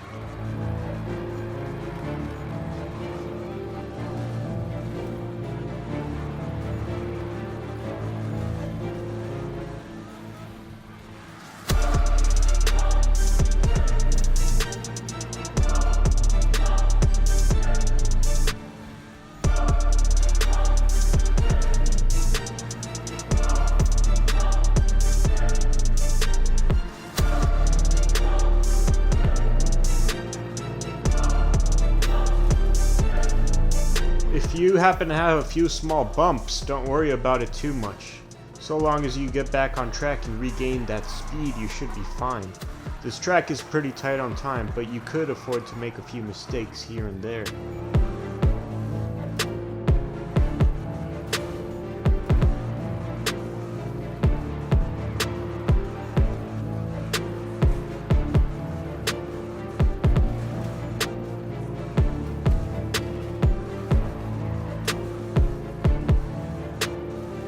Keep what I said before about the construction area in mind. Use open road to your advantage. This area may seem difficult to nail drifts due to the resilience of the pavement, but getting score in this part is especially necessary for the gold standard.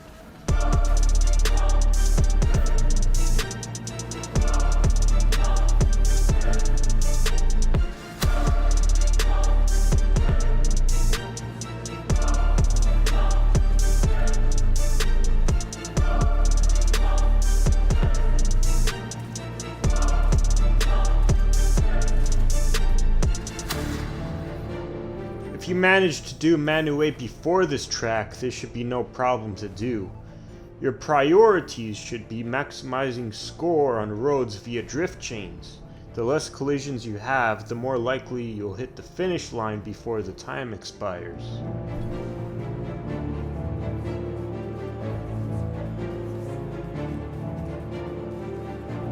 The next drift event is Amy 5. Since this is a TOG event that requires a great deal of points, I cannot stress how important it is to maintain your first place position in the pack. I'll be covering some of the best methods in doing so here. Once the race begins, your priority should be securing first in the pack. You may have a better spawn RNG than I had, but I went right, then swayed left to gain the lead. If you still aren't in first, you'll want to jump on your score chain in the 2.4 multiplier while doing narrow drifts and gaining top speed. Slipstreaming behind first place is your best friend here.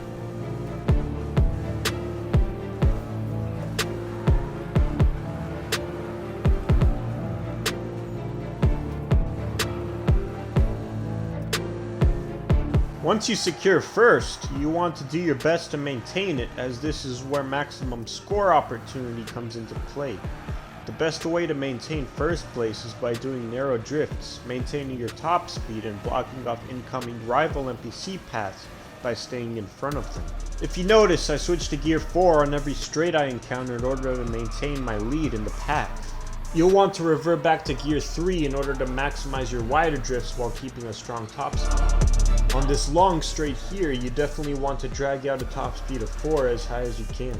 Focus on nailing real narrow drifts on these slight bends in the straight for a good score.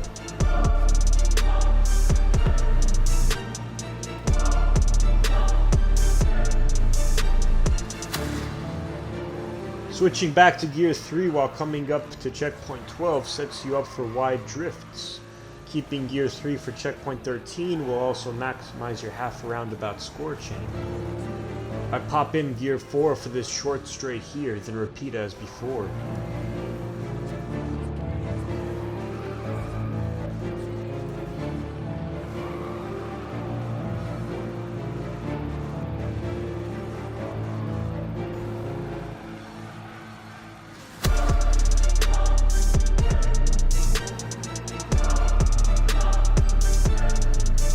Now that I have a good lead advantage while also having a score benchmark nearing 630,000 points, I go for the last 120,000 points on this bend alone. I carry out my drift and then chain it while finishing off with a sharp drift with high enough speed.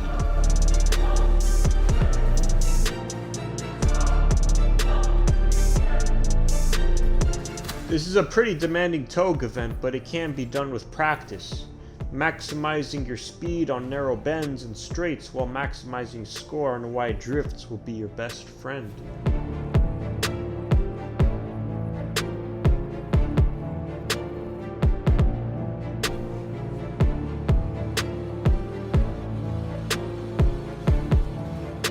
Up next we have Amy 6, but before we get there, I'll show you the type of build I used for this one here. This is the last time I changed my build in the entire series, and I only use this particular build for this event alone.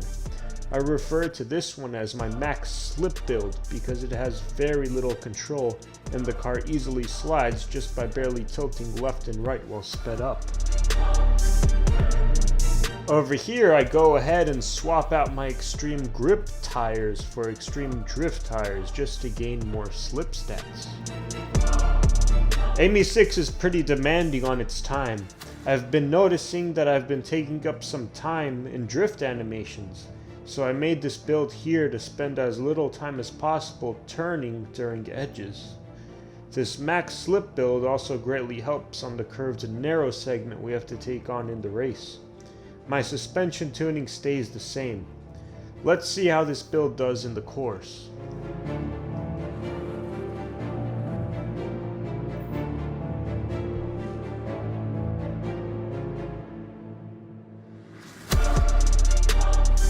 Starting off on this race, it's real easy to get in the lead on the pack. They almost always spawn together on the far right, so you can simply shoot straight and get the drop on them. I used the majority of my nitrous to collect a high enough top speed, but notice I didn't use all of it.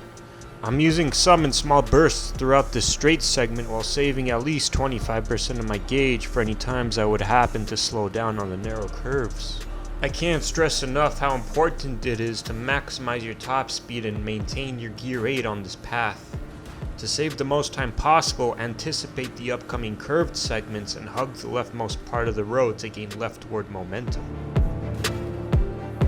Notice how on this turn in checkpoint 13, I use very little time turning, drifting, and aligning my RSR. This max slip build helps with these transitions. I barely touched the standard brake here. The same goes for the next turn. You will want to carry out the turn on checkpoint 16 while merging directly on the straight. Once you merge, this is where your entire nitrous gauge comes into play. While having the max power setting in nitrous, you want to use all of it quickly to gain the speed we need here. Here I keep right on the incoming lane so that I could cut left into the upcoming bend. This saves time if executed properly. Coming up on 20 out of 23, you don't want to overdo the drift turn here. You'll want to prioritize saving your top speed while only executing a minor drift so that the proper heading could be acquired. Once that's out of the way, it's a straight shot to the finish line, so use all nitrous reserves. ME6 is tough and was one of my final 3 sprints. Practice using the slip build here and make note of all the time save methods I covered.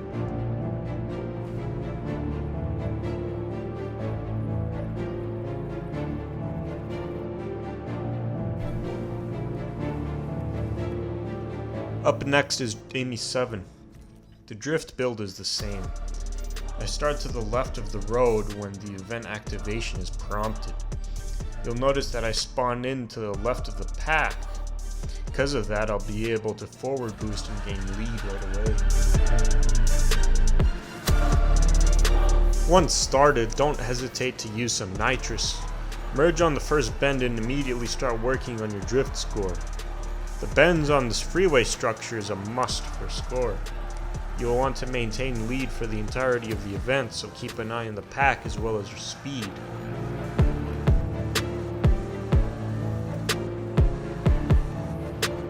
I swapped to gear 2 on this sharp turn and I slowed down my acceleration while applying some braking. You'll want to drift this corner as well, then merge back into full speed on the straight. The straight here is advantageous because it keeps you in front of the pack. For that reason, I temporarily switched to gear 4, then back to 3 for the wide turn on the bend. This next turn here can be tricky. You're best off drifting narrow. Once lap 1 is done, everything from here on out is a rinse and repeat for the remainder of the run. Enjoy no commentary while I finish this track.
The last event of Amy starts off with me going in front of the event activation prompt and accelerating while triggering it. I do this in hopes of starting out in front of the bulk of rival NPCs. I managed to start off in second position in the back, and already gained a decent lead from my starting position. Coming into checkpoint 1, you want to start building up your top speed to gear 8. Gear 8 will be helpful for 90% of the race, and you should focus on maintaining your speed while doing narrow curves. Once you get into gear 8, I do not advise using nitrous, as nitrous will be needed to regain lost speed on some wider turns down the road.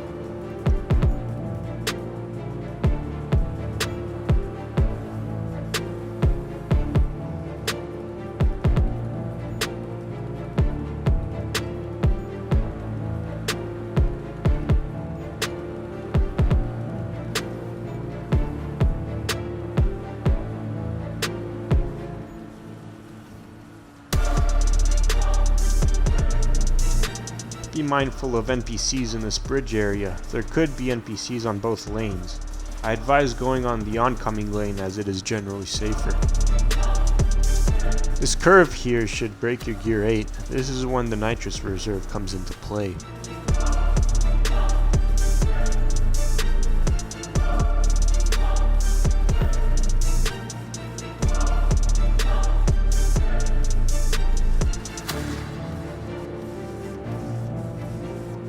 This next curve segment can be tricky.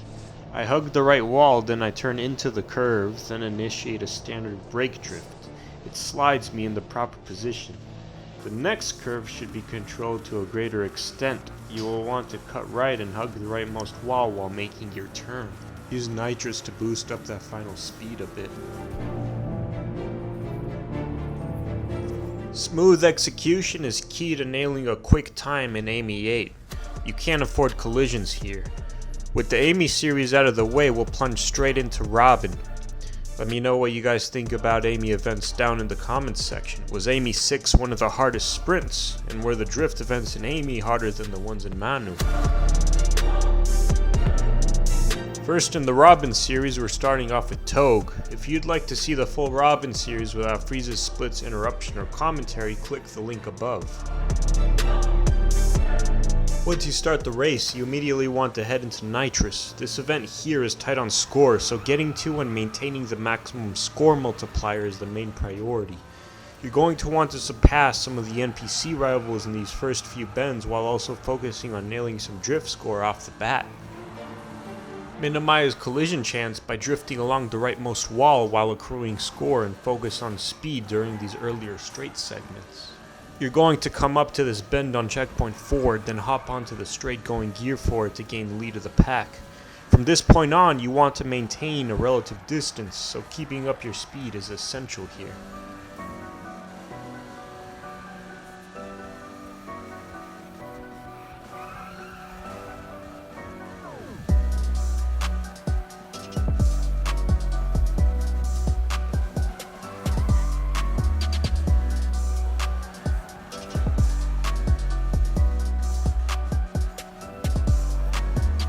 Gain a good enough lead on the pack, you can try your hand at chaining short drifts left and right for some increased score.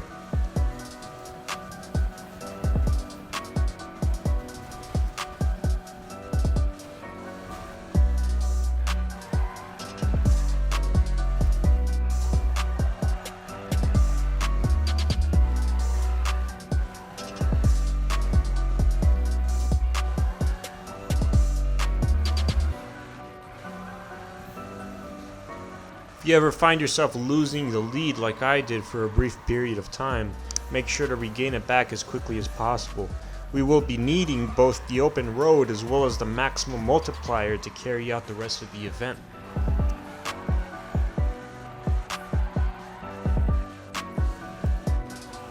Keep note of my score benchmarks relative to my current position on the course. If you have similar benchmarks, you can definitely attain the same score. Robyn 1 is tight on the score requirement, but there isn't anything new to learn here. So long as you now understand the basics of drifting in this game and manage to carry out both Manu and AMI so far, all Robyn drifts won't be too difficult.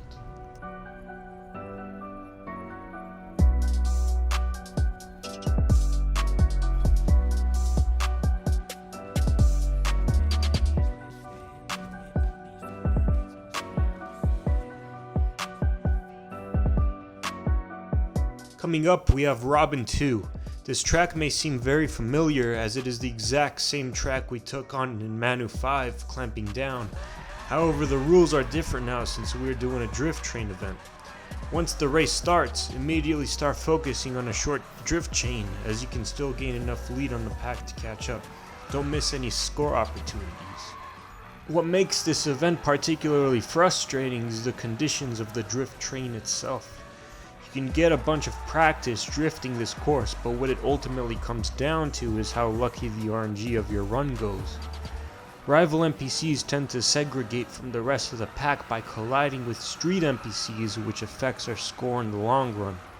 In order to circumvent this, I highly suggest staying above the average line of the pack while keeping a good enough speed to allow them to catch up in the event that they should regroup together and give you the maximum multiplier.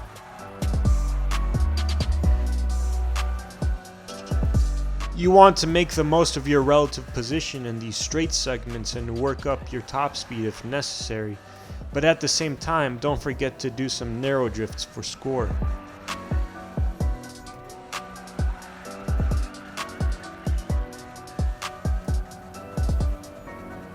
Try to stay in the 1.8 to 2.0 scale. If you ever see yourself falling before 1.4 for a lengthy period of time, it is best to restart the run and try again.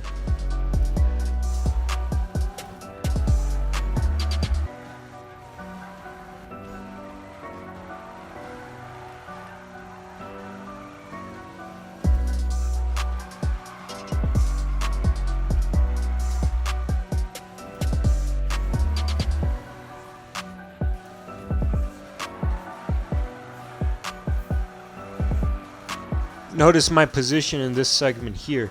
I stay right in the middle of the split pack, and with a bit more position maintenance, the back split of the pack catches up and brings me back to a 2.0 multiplier. You will want to do your best to set yourself up in positions like these when carrying out chains. Once the pack is formed together, you will want to maintain a leading position at higher top speeds when utilizing straight segments.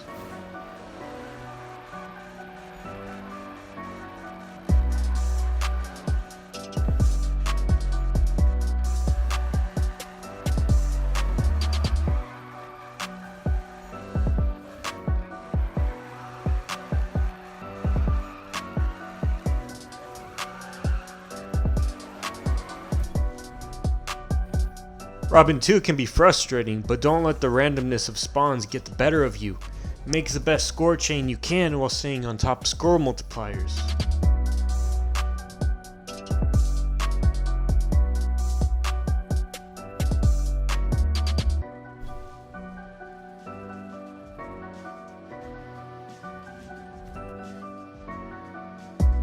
I jumped straight into Robyn 3 using my high slip build on the RSR as showcased in Spike 5. This is the only other event in the series I used this build on. If you'd like a reference, revert back to Spike 5 to see the tuning.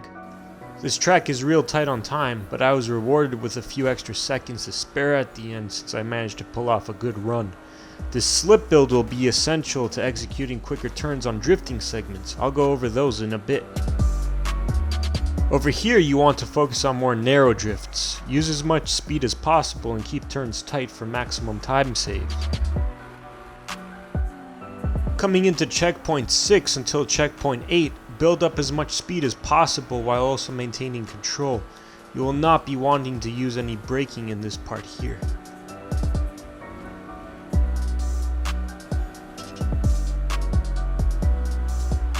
Try to nail a longer drift merge on this segment here. So long as you drift to the point where you can adequately slow down and reposition your RSR, you should be set. Try maximizing your time by cutting into each curve here while executing short drifts. The more narrow the turns, the faster you can nail a realignment.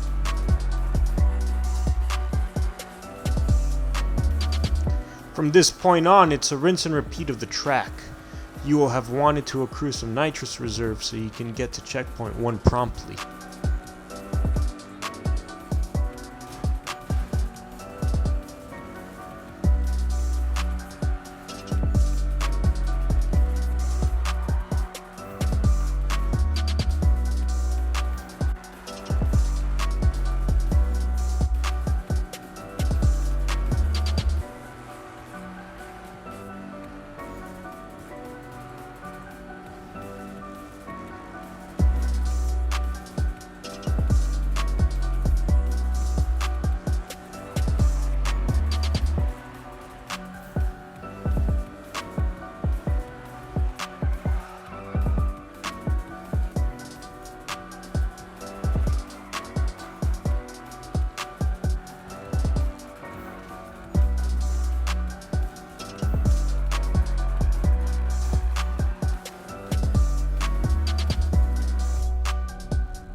Practice those turns and merges. So long as you have no hiccups on your gameplay mechanics, Robyn 3 should get completed.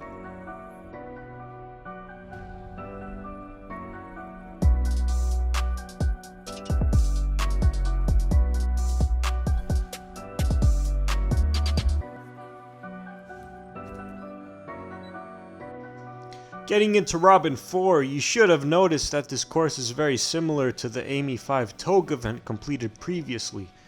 However, just as Robyn 2 was, this event will be a drift chain. The roads are more narrow in this event, so the pack has a greater tendency of staying together. Just as before, start working on chains when you first get the chance. Overall, I think this course is less strict on time and is easier than Robyn 2. You could get the gold standard by staying on a 2.0 score multiplier all the way if you really wanted to.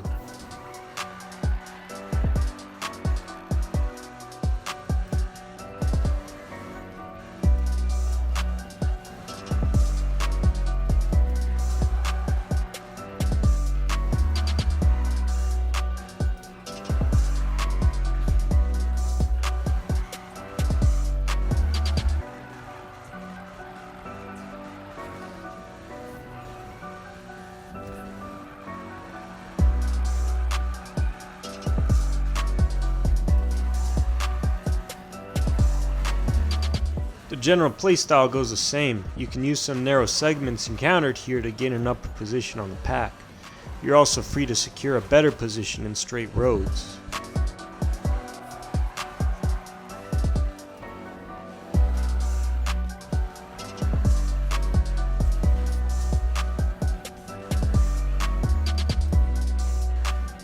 You would have gotten a better idea on how to run this track from Manu 8 and Amy 5, so the mechanics are fairly similar.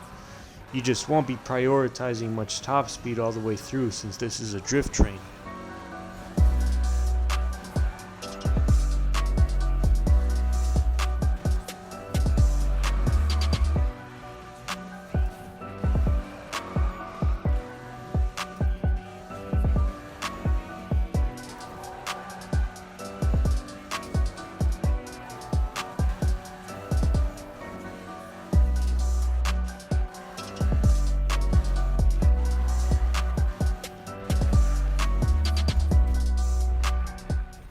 Just like all drift trains, RNG of the pack placement plays a big part of the total score we earn. If you aren't able to get the desired multipliers right away, keep restarting and retrying the event until you do. You'll get it with perseverance.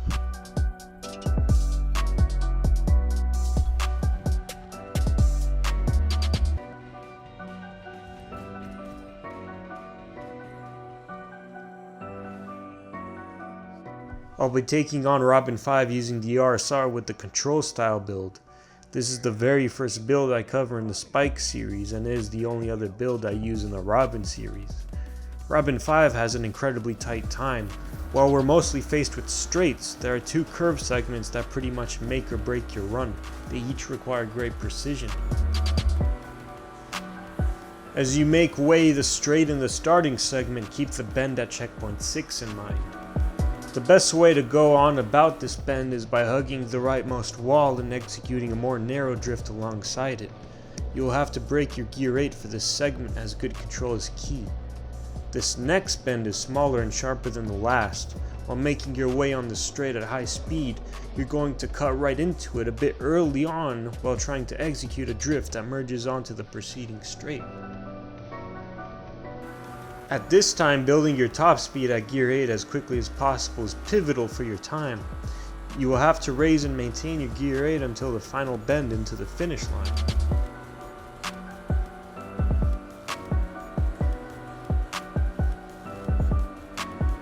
Be wary of NPCs while you merge onto the lit up roadway. They can spawn on both lanes.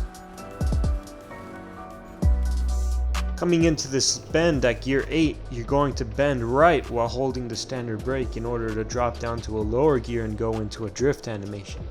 Notice that I've also been accruing my nitrous reserve while on gear 8. This is utilized on the very final straight leading to the finish.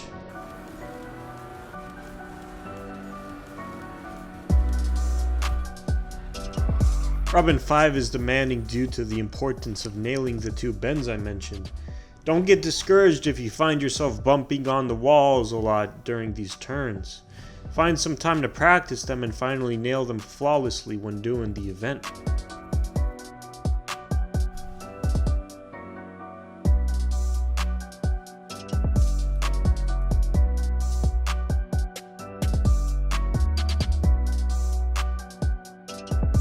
I'd personally say that Robyn 6 is the most difficult drift event right behind Manu 8. Reason for this is the amount of variety that needs to be pulled off, and the score requirement also tends to be on the tighter side. This is another one of those courses where we have little room for error. As soon as you start, immediately start working on those short chains. Don't worry about getting lead of the pack right away, as that won't maximize your score in this case. The design of their heading is far unsubstantial for this course. Focus on chaining drifts while also increasing your speed gradually. You will have to overtake the pack in a bit in order to drift chain at whichever speed you want with minor delay or interruption. Everything from here on out is essentially a copy and paste of everything we've picked up so far in drift events. At the starting sections, roads are a tad more narrow, so Gear 2 chains would be beneficial there. I use Gear 3 chains on the majority of the track here.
You'll know you're on pace if you keep tabs on my score benchmark in comparison to yours.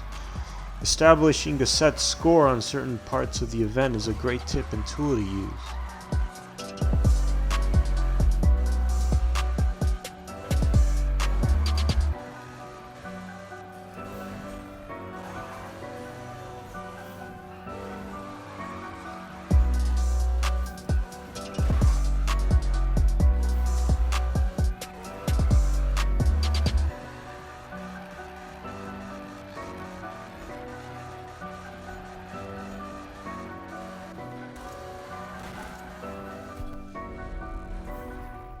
Big congrats if you managed to pull off Robyn 6. With good enough RNG and score chains, you'll get it.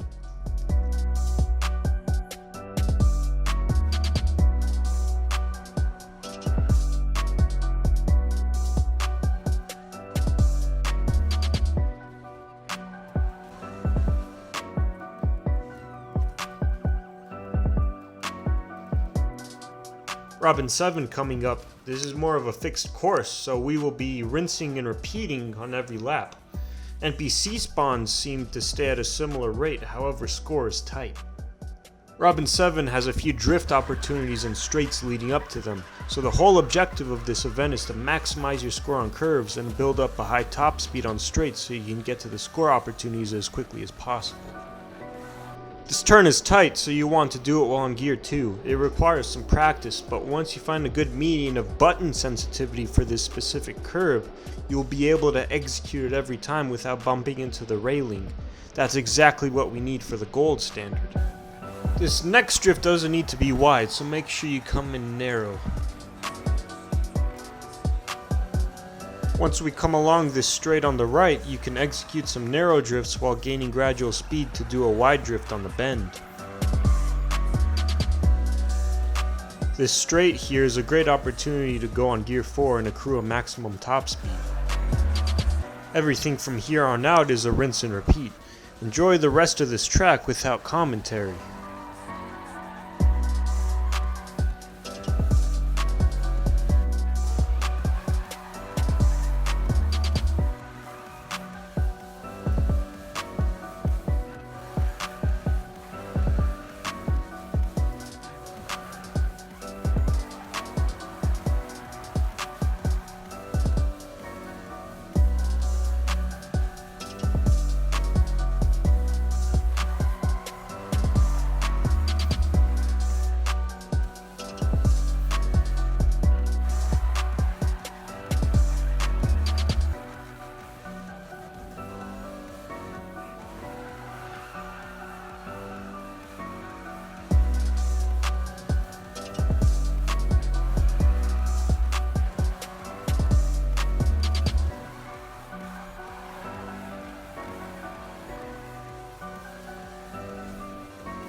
With this one out of the way, we're on to our final Robyn event of the series.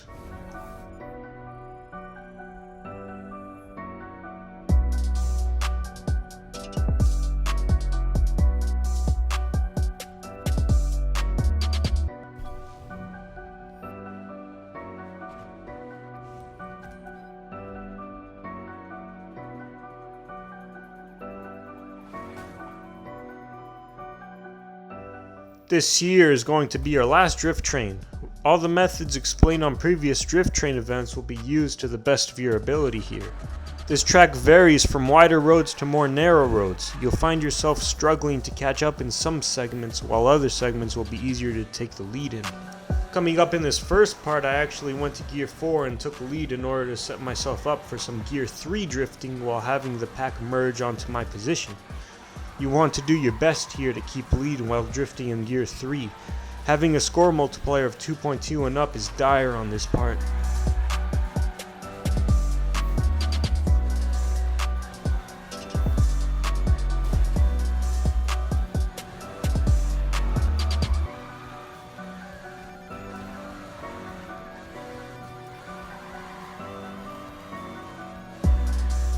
Stay with the pack while drifting, since the pack shouldn't be well out of your way in this segment. Gradually building up speed while drifting more narrow should give you the approach you need for good score multipliers.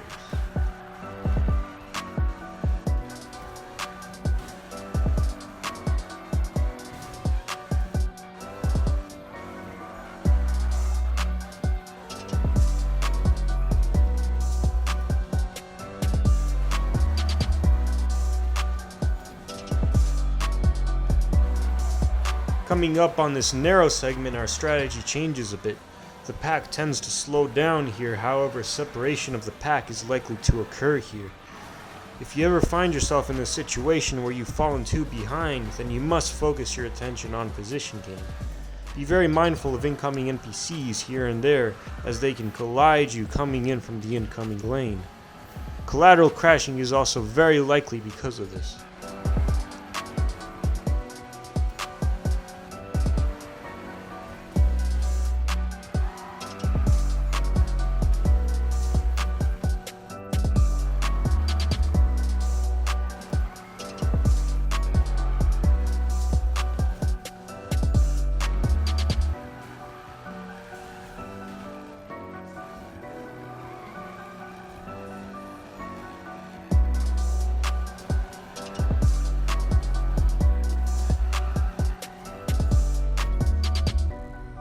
With the final event of Robyn complete, that concludes the series.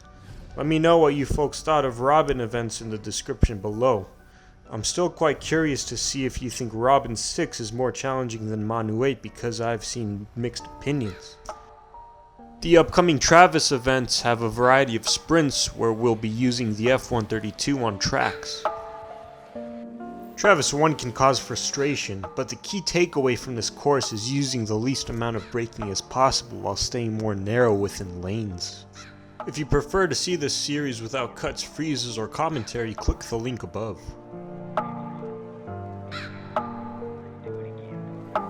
Starting off, I hug the leftmost wall while turning into it.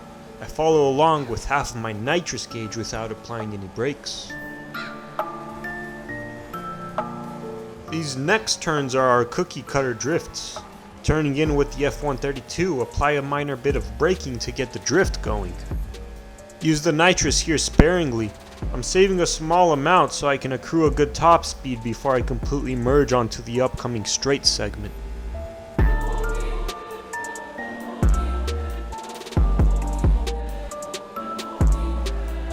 At this point you want to go as fast as possible. Focus on the top speed gain and use all of your nitrous reserves here to gain the extra bit of starting speed.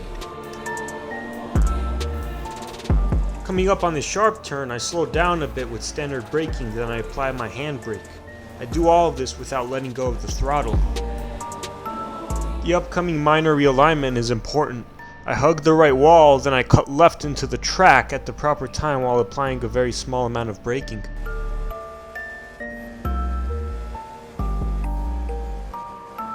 While recovering from this drift, I hug the rightmost wall as best I can to cut into the track. Build up that top speed now and try not to brake on any segments until checkpoint 19. These narrow turns can be covered at no cost of speed from the proper angles.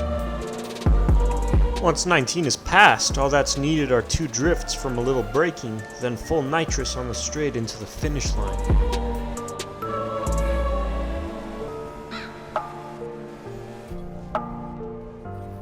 Keep all tips I mentioned in mind when doing this. If you still find yourself going a few seconds over the gold time, odds are you aren't going narrow enough or your braking is excessive.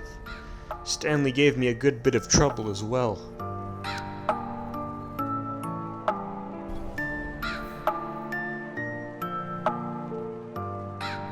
The next event, Travis 2, is a drift trial. Thankfully there's a good amount of carry-out methods we could use here. If you did good on the Amy Gymkhana event, which was Amy 4 Blue Cobra Blitz, you could do well in this one. The layouts are very similar. Starting off, we're going to back up in this alley here so we can pick up some momentum and carry out some points on this first part of the best line. We're going to carry out the drift into this opening on the right here. Now that we're here, we can gain a nice angle towards starting off our consecutive drift chains in this segment.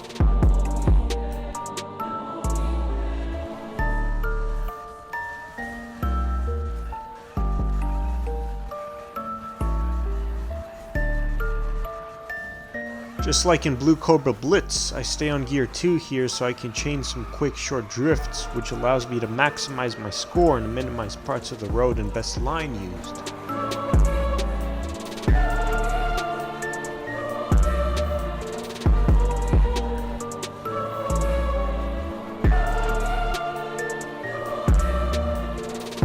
Keep up with this chain. The best thing about drift trial events is that you could always back up and try again if you ever happen to mess up your drifting. Using better angles to your advantage can be a great move as well.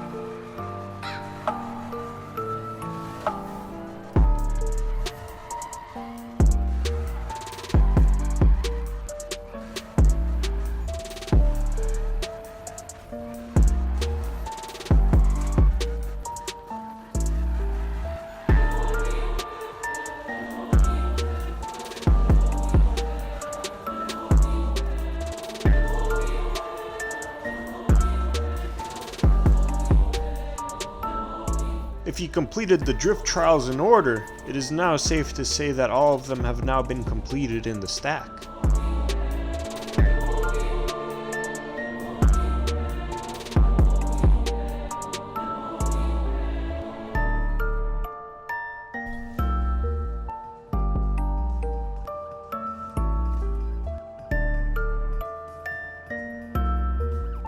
Up next, I'm taking on Travis 3 with the F132. This event is real lenient on time. I had many mistakes, but I was still able to get the sub 134 requirement. There's a good amount of straights, so you could take on this course with the RSR if you really wanted to. Starting off, we're taking on this right bend. So long as you hug the leftmost wall, you could easily overtake the pack cutting in. Some of these turns are more box-shaped, so we're going to use our cookie-cutter drifts, but some turns are more rounded, so that calls for narrow run-throughs. Keep up that nitrous after recovering from every turn to maintain a good top speed.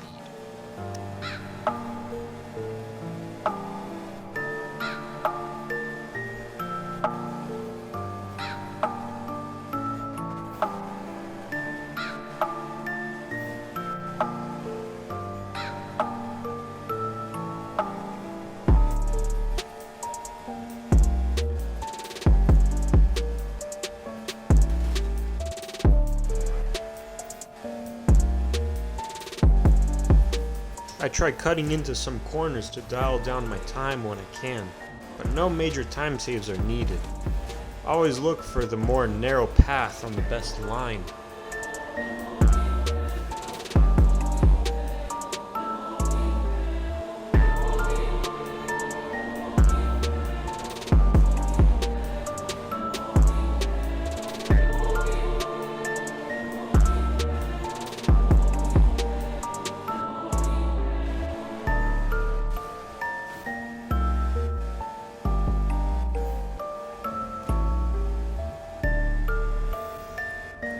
Notice I saved a good bit of my nitrous reserves for this final straight.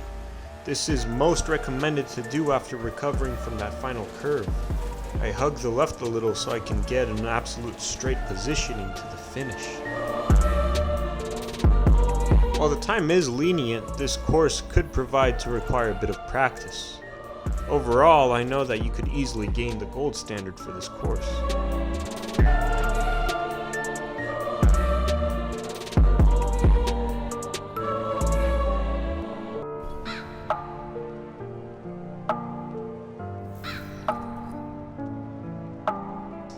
Coming up into Travis 4, I'm starting off at the very right so I can gain an instant lead on the pack when the race begins. You'll notice that this course will have elements of Spike 5 in the beginning part and Manu 6 more at the end. Playing those tracks will most definitely improve your gameplay on this event. Since we gain a max multiplier at the very beginning rather easily, all that needs to be done is to maintain it. Just as the other Toga events I showcased went, we will vary our speed based on the types of road we're on.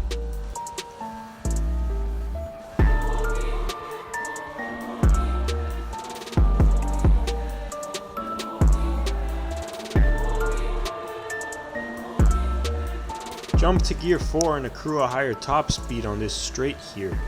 You'll also want to be working on some narrow drifts. Keep the pack in mind and adjust your speed based on rival positioning.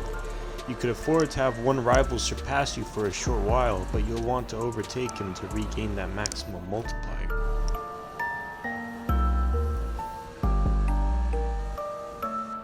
Don't forget to transition back to gear 3 when merging on the wider drifts.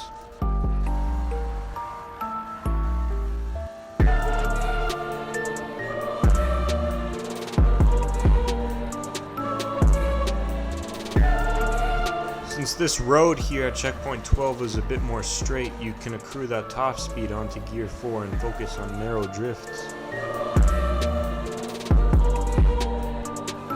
You're going to accrue a great bulk of drift score in this upcoming segment. Keep tabs on my score and your score in any given area. You'll want to chain and carry out drifts as best as possible here.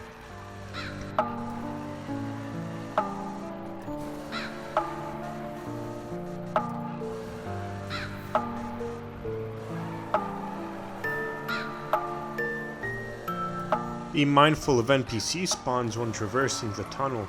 Maintain your drift while hugging the left or right walls if possible.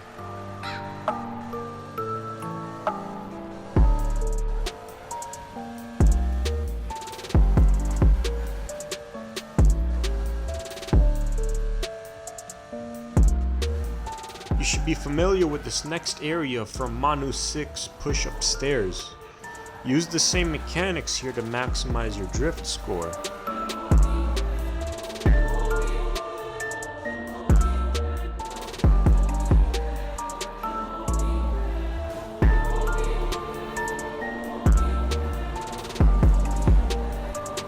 Provided you have a high enough score, you shouldn't worry about nailing this final drift chain too well. I found Travis 4 to be very lenient in terms of required score for the gold, as this course gives us plenty of turns and curves to work with. We also hold the maximum multiplier for nearly the entirety of this track.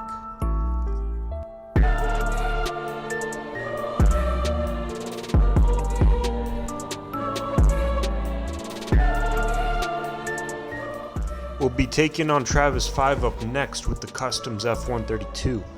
This course has a great deal of curves and offers no advantageous merit for the top speed of the RSR. Keeping control and max speed on turns is the goal here.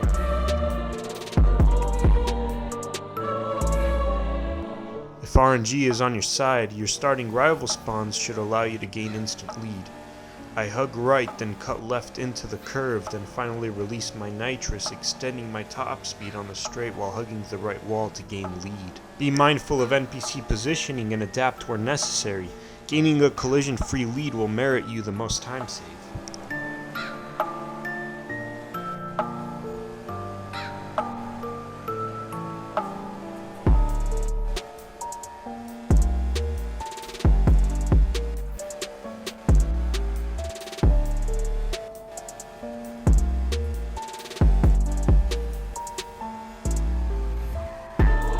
Try your best to cut into as many curves as possible in this starting segment.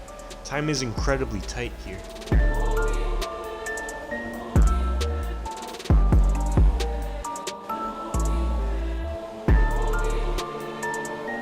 Take a look at my time benchmark here. If you are over the 1 minute point, I recommend you restart the event and try again, as I do not think you will be netting the required time criteria for the gold. You'll want to hit either sub 1 minute or exactly 1 minute the moment you enter the tunnel. The next area is full of curves, and you want to nail each curve with the quickest possible vehicle alignment you can pull off. You'll want to come in from the opposing direction of the turn, then cut into the turn while slightly holding the standard brake to get into the sliding drift animation. Keeping the animation time and transitions low is key here.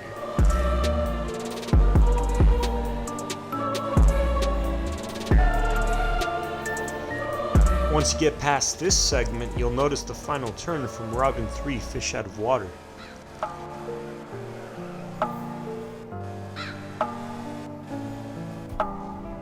Provided you keep the tips I mentioned in mind, you'll net the gold criteria with constant practice. Keeping a hold of the sub 1 minute benchmark in the tunnel as well as consistent drifts in the last segment will do you well.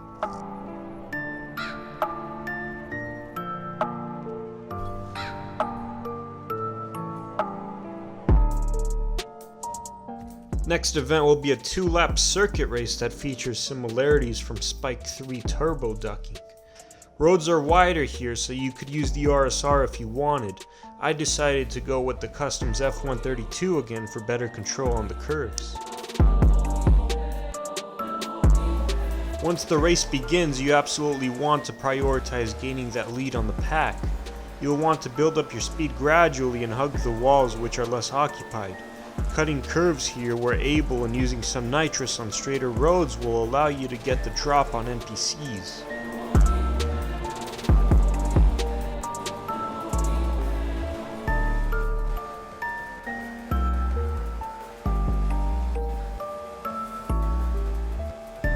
Once the lead is obtained, you'll want to maintain it for the remainder of the circuit. Coming into lap 2 carried into the rest of the event should prove even faster than lap 1 since there are no rivals to juggle. You'll notice this fork from Spike 3. Keep on the best line and don't get greedy coming out of the tunnel.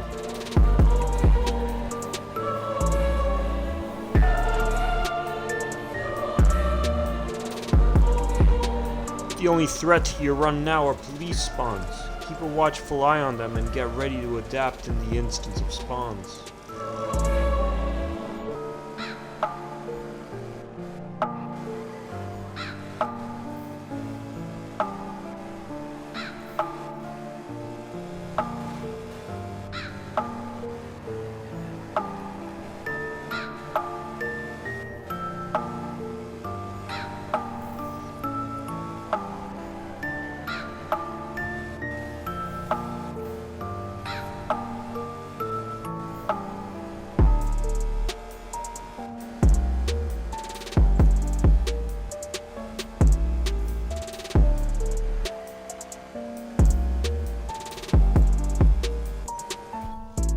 With that out of the way, I'll be showcasing the final 2 Travis events with the control build on the RSR.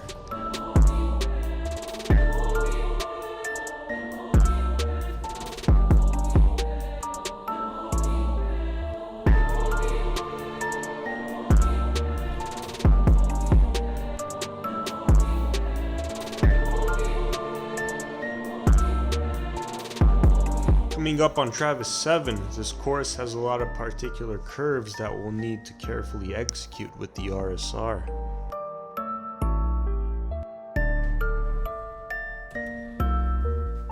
Starting up on the race, the pack spawns right, so the lead can be gained here by instantly boosting and merging diagonally to the right. Be mindful of the concrete road split as that will instantly total your ride. You'll want to properly execute your drift here to elongate your merge onto the road ahead.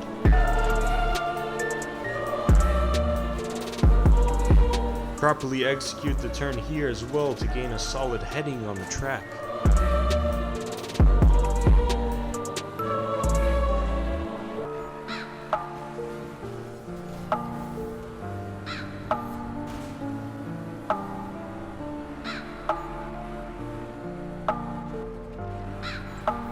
Over here I use a bit of a shortcut. Coming into checkpoint 12 I head straight, then I drift right into the opening just to the right of the green generator box. You'll want a clean drift down the middle of the trees as crashing into the bases will result in time loss. Focus on regaining that lost speed by using your reserves alongside these small straights and turns.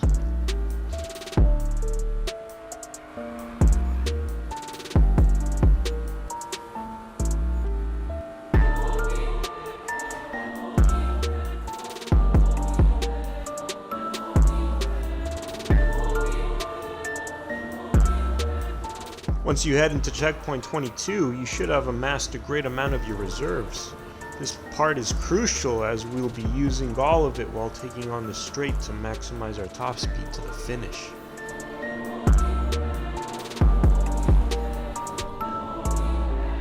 You'll be able to gain the gold criteria once you nail a solid run with no collisions and proper executions on the turns, merges, and shortcut.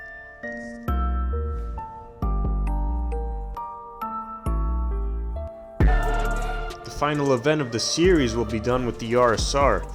Travis 8 over here is a great precursor event to the finale, so I highly suggest you focus on getting the gold on this one before that. This sprint is roughly half the time of the finale. You'll notice that this track contains essential mechanics practiced in both Manu 6 and Robyn 5. The pack will be further ahead when starting up, so use boost to gain a closer position.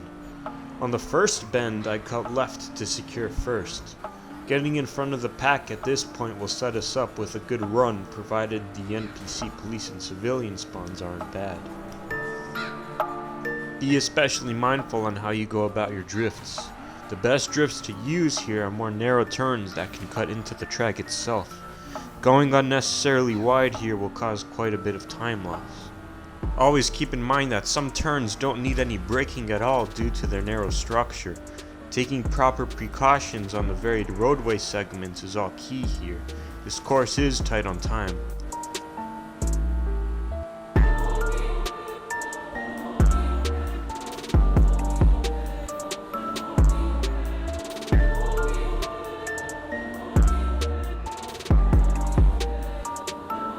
Once you come up to this point and merge onto the lit up roadway, you'll have to build up your top speed and maintain it at gear 8 until the next drift segment. NPCs are relatively easy to dodge here, but keep a watchful eye. If you find yourself colliding with any vehicles here, I don't recommend continuing on the run and restarting the race. Once you come here, you'll want to prepare for the turn up ahead as it could kill your run if improperly executed. Upon coming in gear 8, I tilt to the right and hold down the standard brake in an effort to decrease my top speed and increase my control enough to the point where I can drift alongside this bend. After merging onto the open roadway, keep left to your 10 o'clock to gain a little time advantage. Regaining that top speed is essential here.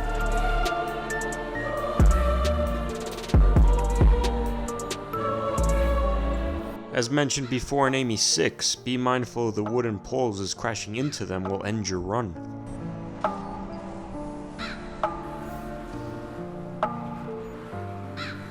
Follow along the rest of this course. You'll be greeted with a few more curves to navigate. Upon coming into checkpoint 43, keep on building that top speed as best as you can until the turn at checkpoint 51. Now is a terrible time to be greedy, so it's far better slowing down and turning into 51 rather than keeping a high top speed and risking poor execution.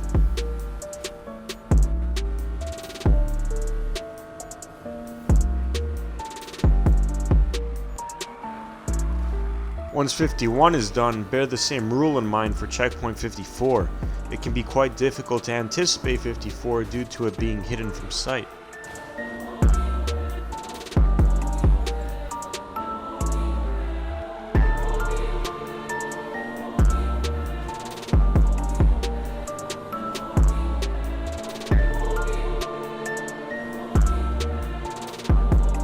Keep that top speed going. I have a real important note to mention here on checkpoint 60. If you kept your finger held on your throttle, you'll notice the dip that happens here. Numerous things can happen from this dip at high speeds, such as loss of control, totaling into NPCs and walls, as well as hitting police cars. If you're unable to cleanly get past this dip while holding the throttle, you should do what I do. Upon coming up on the dip, I slightly release the throttle for 2 seconds, then pick my speed back up when I'm flat on asphalt again.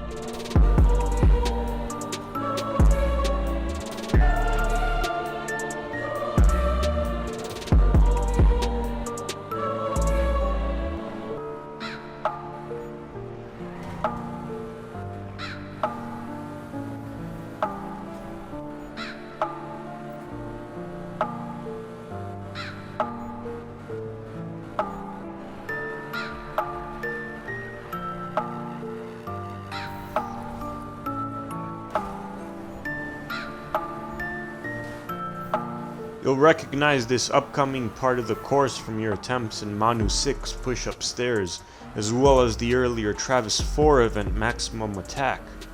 Do as you did on those courses in terms of drifting and you should have a clean segment.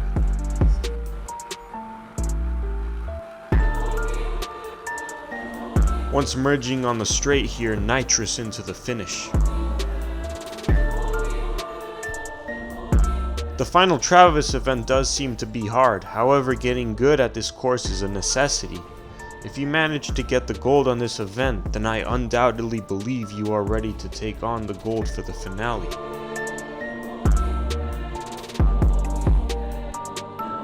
Up next is the final event of the stack. Congrats on making it this far. I'm going to be taking this on with the control build on the RSR. The finale takes a variety of courses from all color categories and compiles them into this one race. If you prefer to see the finale without commentary or edited segments, click on the link above.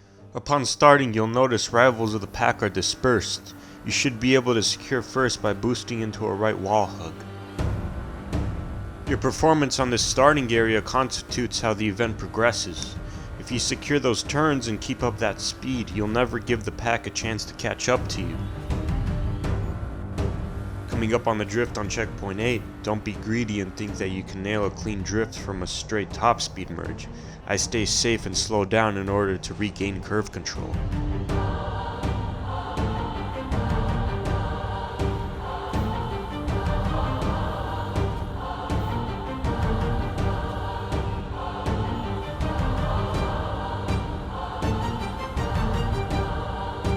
The tunnel at checkpoint 13 will have an RNG chance of badly placed NPCs on both coming lanes.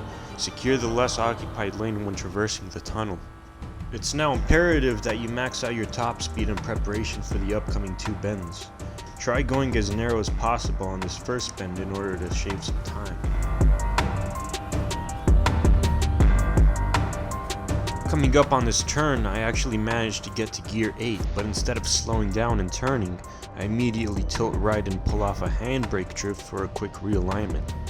After building speed back up, I hugged the leftmost wall when merging onto this next segment.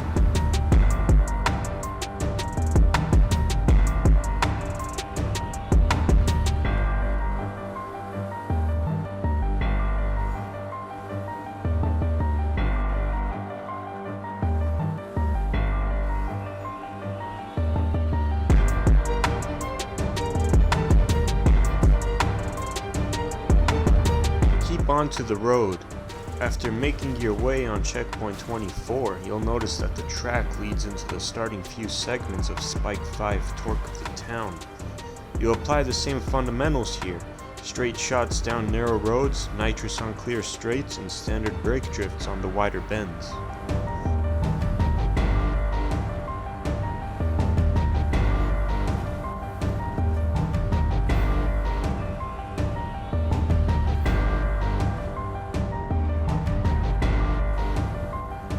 Once you clear the bend, raise up that max speed. The next segment will be the same track used for the wide segment as part of Manu 3 Wide and Tight. The drifting will be very similar, however focus on clearing narrow turns. This turn on checkpoint 32 can prove troublesome. Instead of chaining 2 drifts left to right, keep straight and merge into the turn regularly, then pull off a standard handbrake drift going right.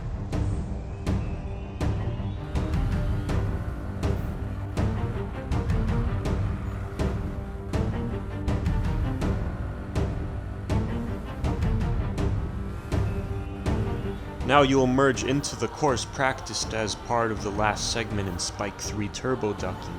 However, now we can slightly tilt onto the checkpoint 37 as the turn is quite narrow.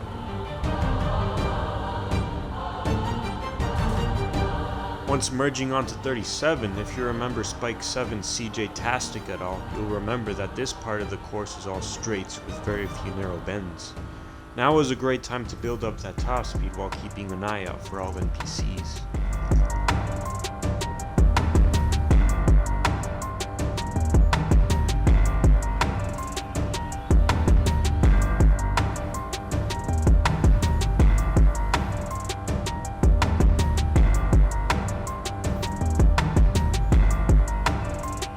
Upon hitting checkpoint 43, I actually completely avoid the best line and instead I head off into the tunnel on the incoming lane. Reason I do this is because I'm able to keep a straight line the entire way without costing me any speed. Simply merge back to the oncoming lane and you'll notice a solid time save here.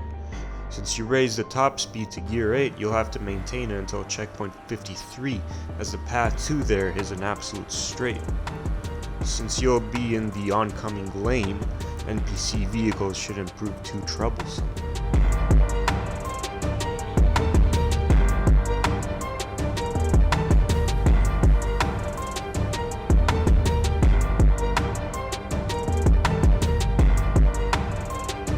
If you remember the mid-segments of Spike 4, Hungry as a Manticore, alongside a later reintroduction to the final segment of Amy 8 component parts, this here was a major bend we had to practice.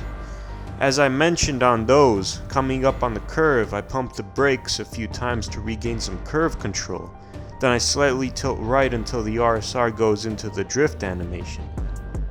Once there, I hold the drift animation for the entirety of the curve by accelerating into it.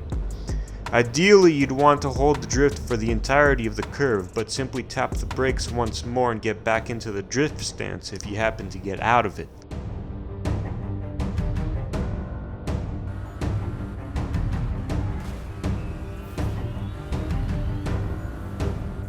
Now we're taking on the starting segment introduced in Travis 3, Go Big or Go Busted.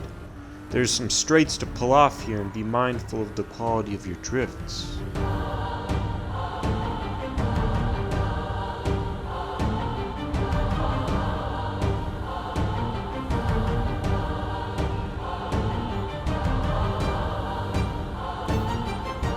Once you hit 62, we've now resumed on the final segment of Spike 4, Hungry as a Manticore. Keep the same fundamentals in mind as outlined there.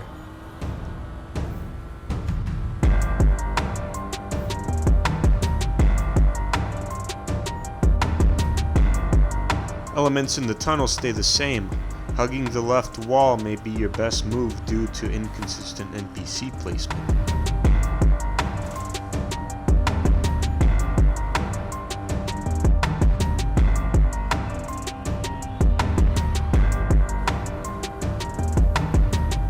From this point onwards, we're doing a complete copy and paste of the segments covered in the final Travis event, Travis 8, I Am the Law. That's why I suggest you take on that course in preparation for this event. There will be a few straights here, but the main things that must be practiced is proper execution of the upcoming bends we'll face after maintaining gear 8.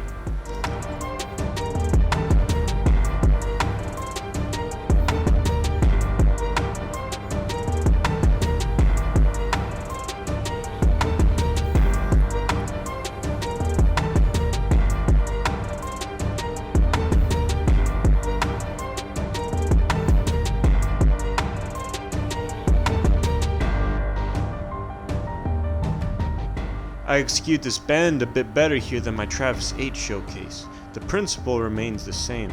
Try bumping the brakes a bit to gain curve control, then focus on nailing a clean drift alongside the railing into a 10 o'clock tilt after the bend.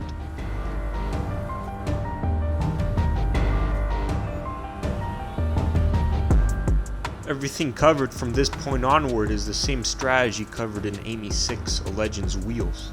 Maximize your top speed on the upcoming narrow road with proper leftmost positioning. Don't oversteer and crash into the walls.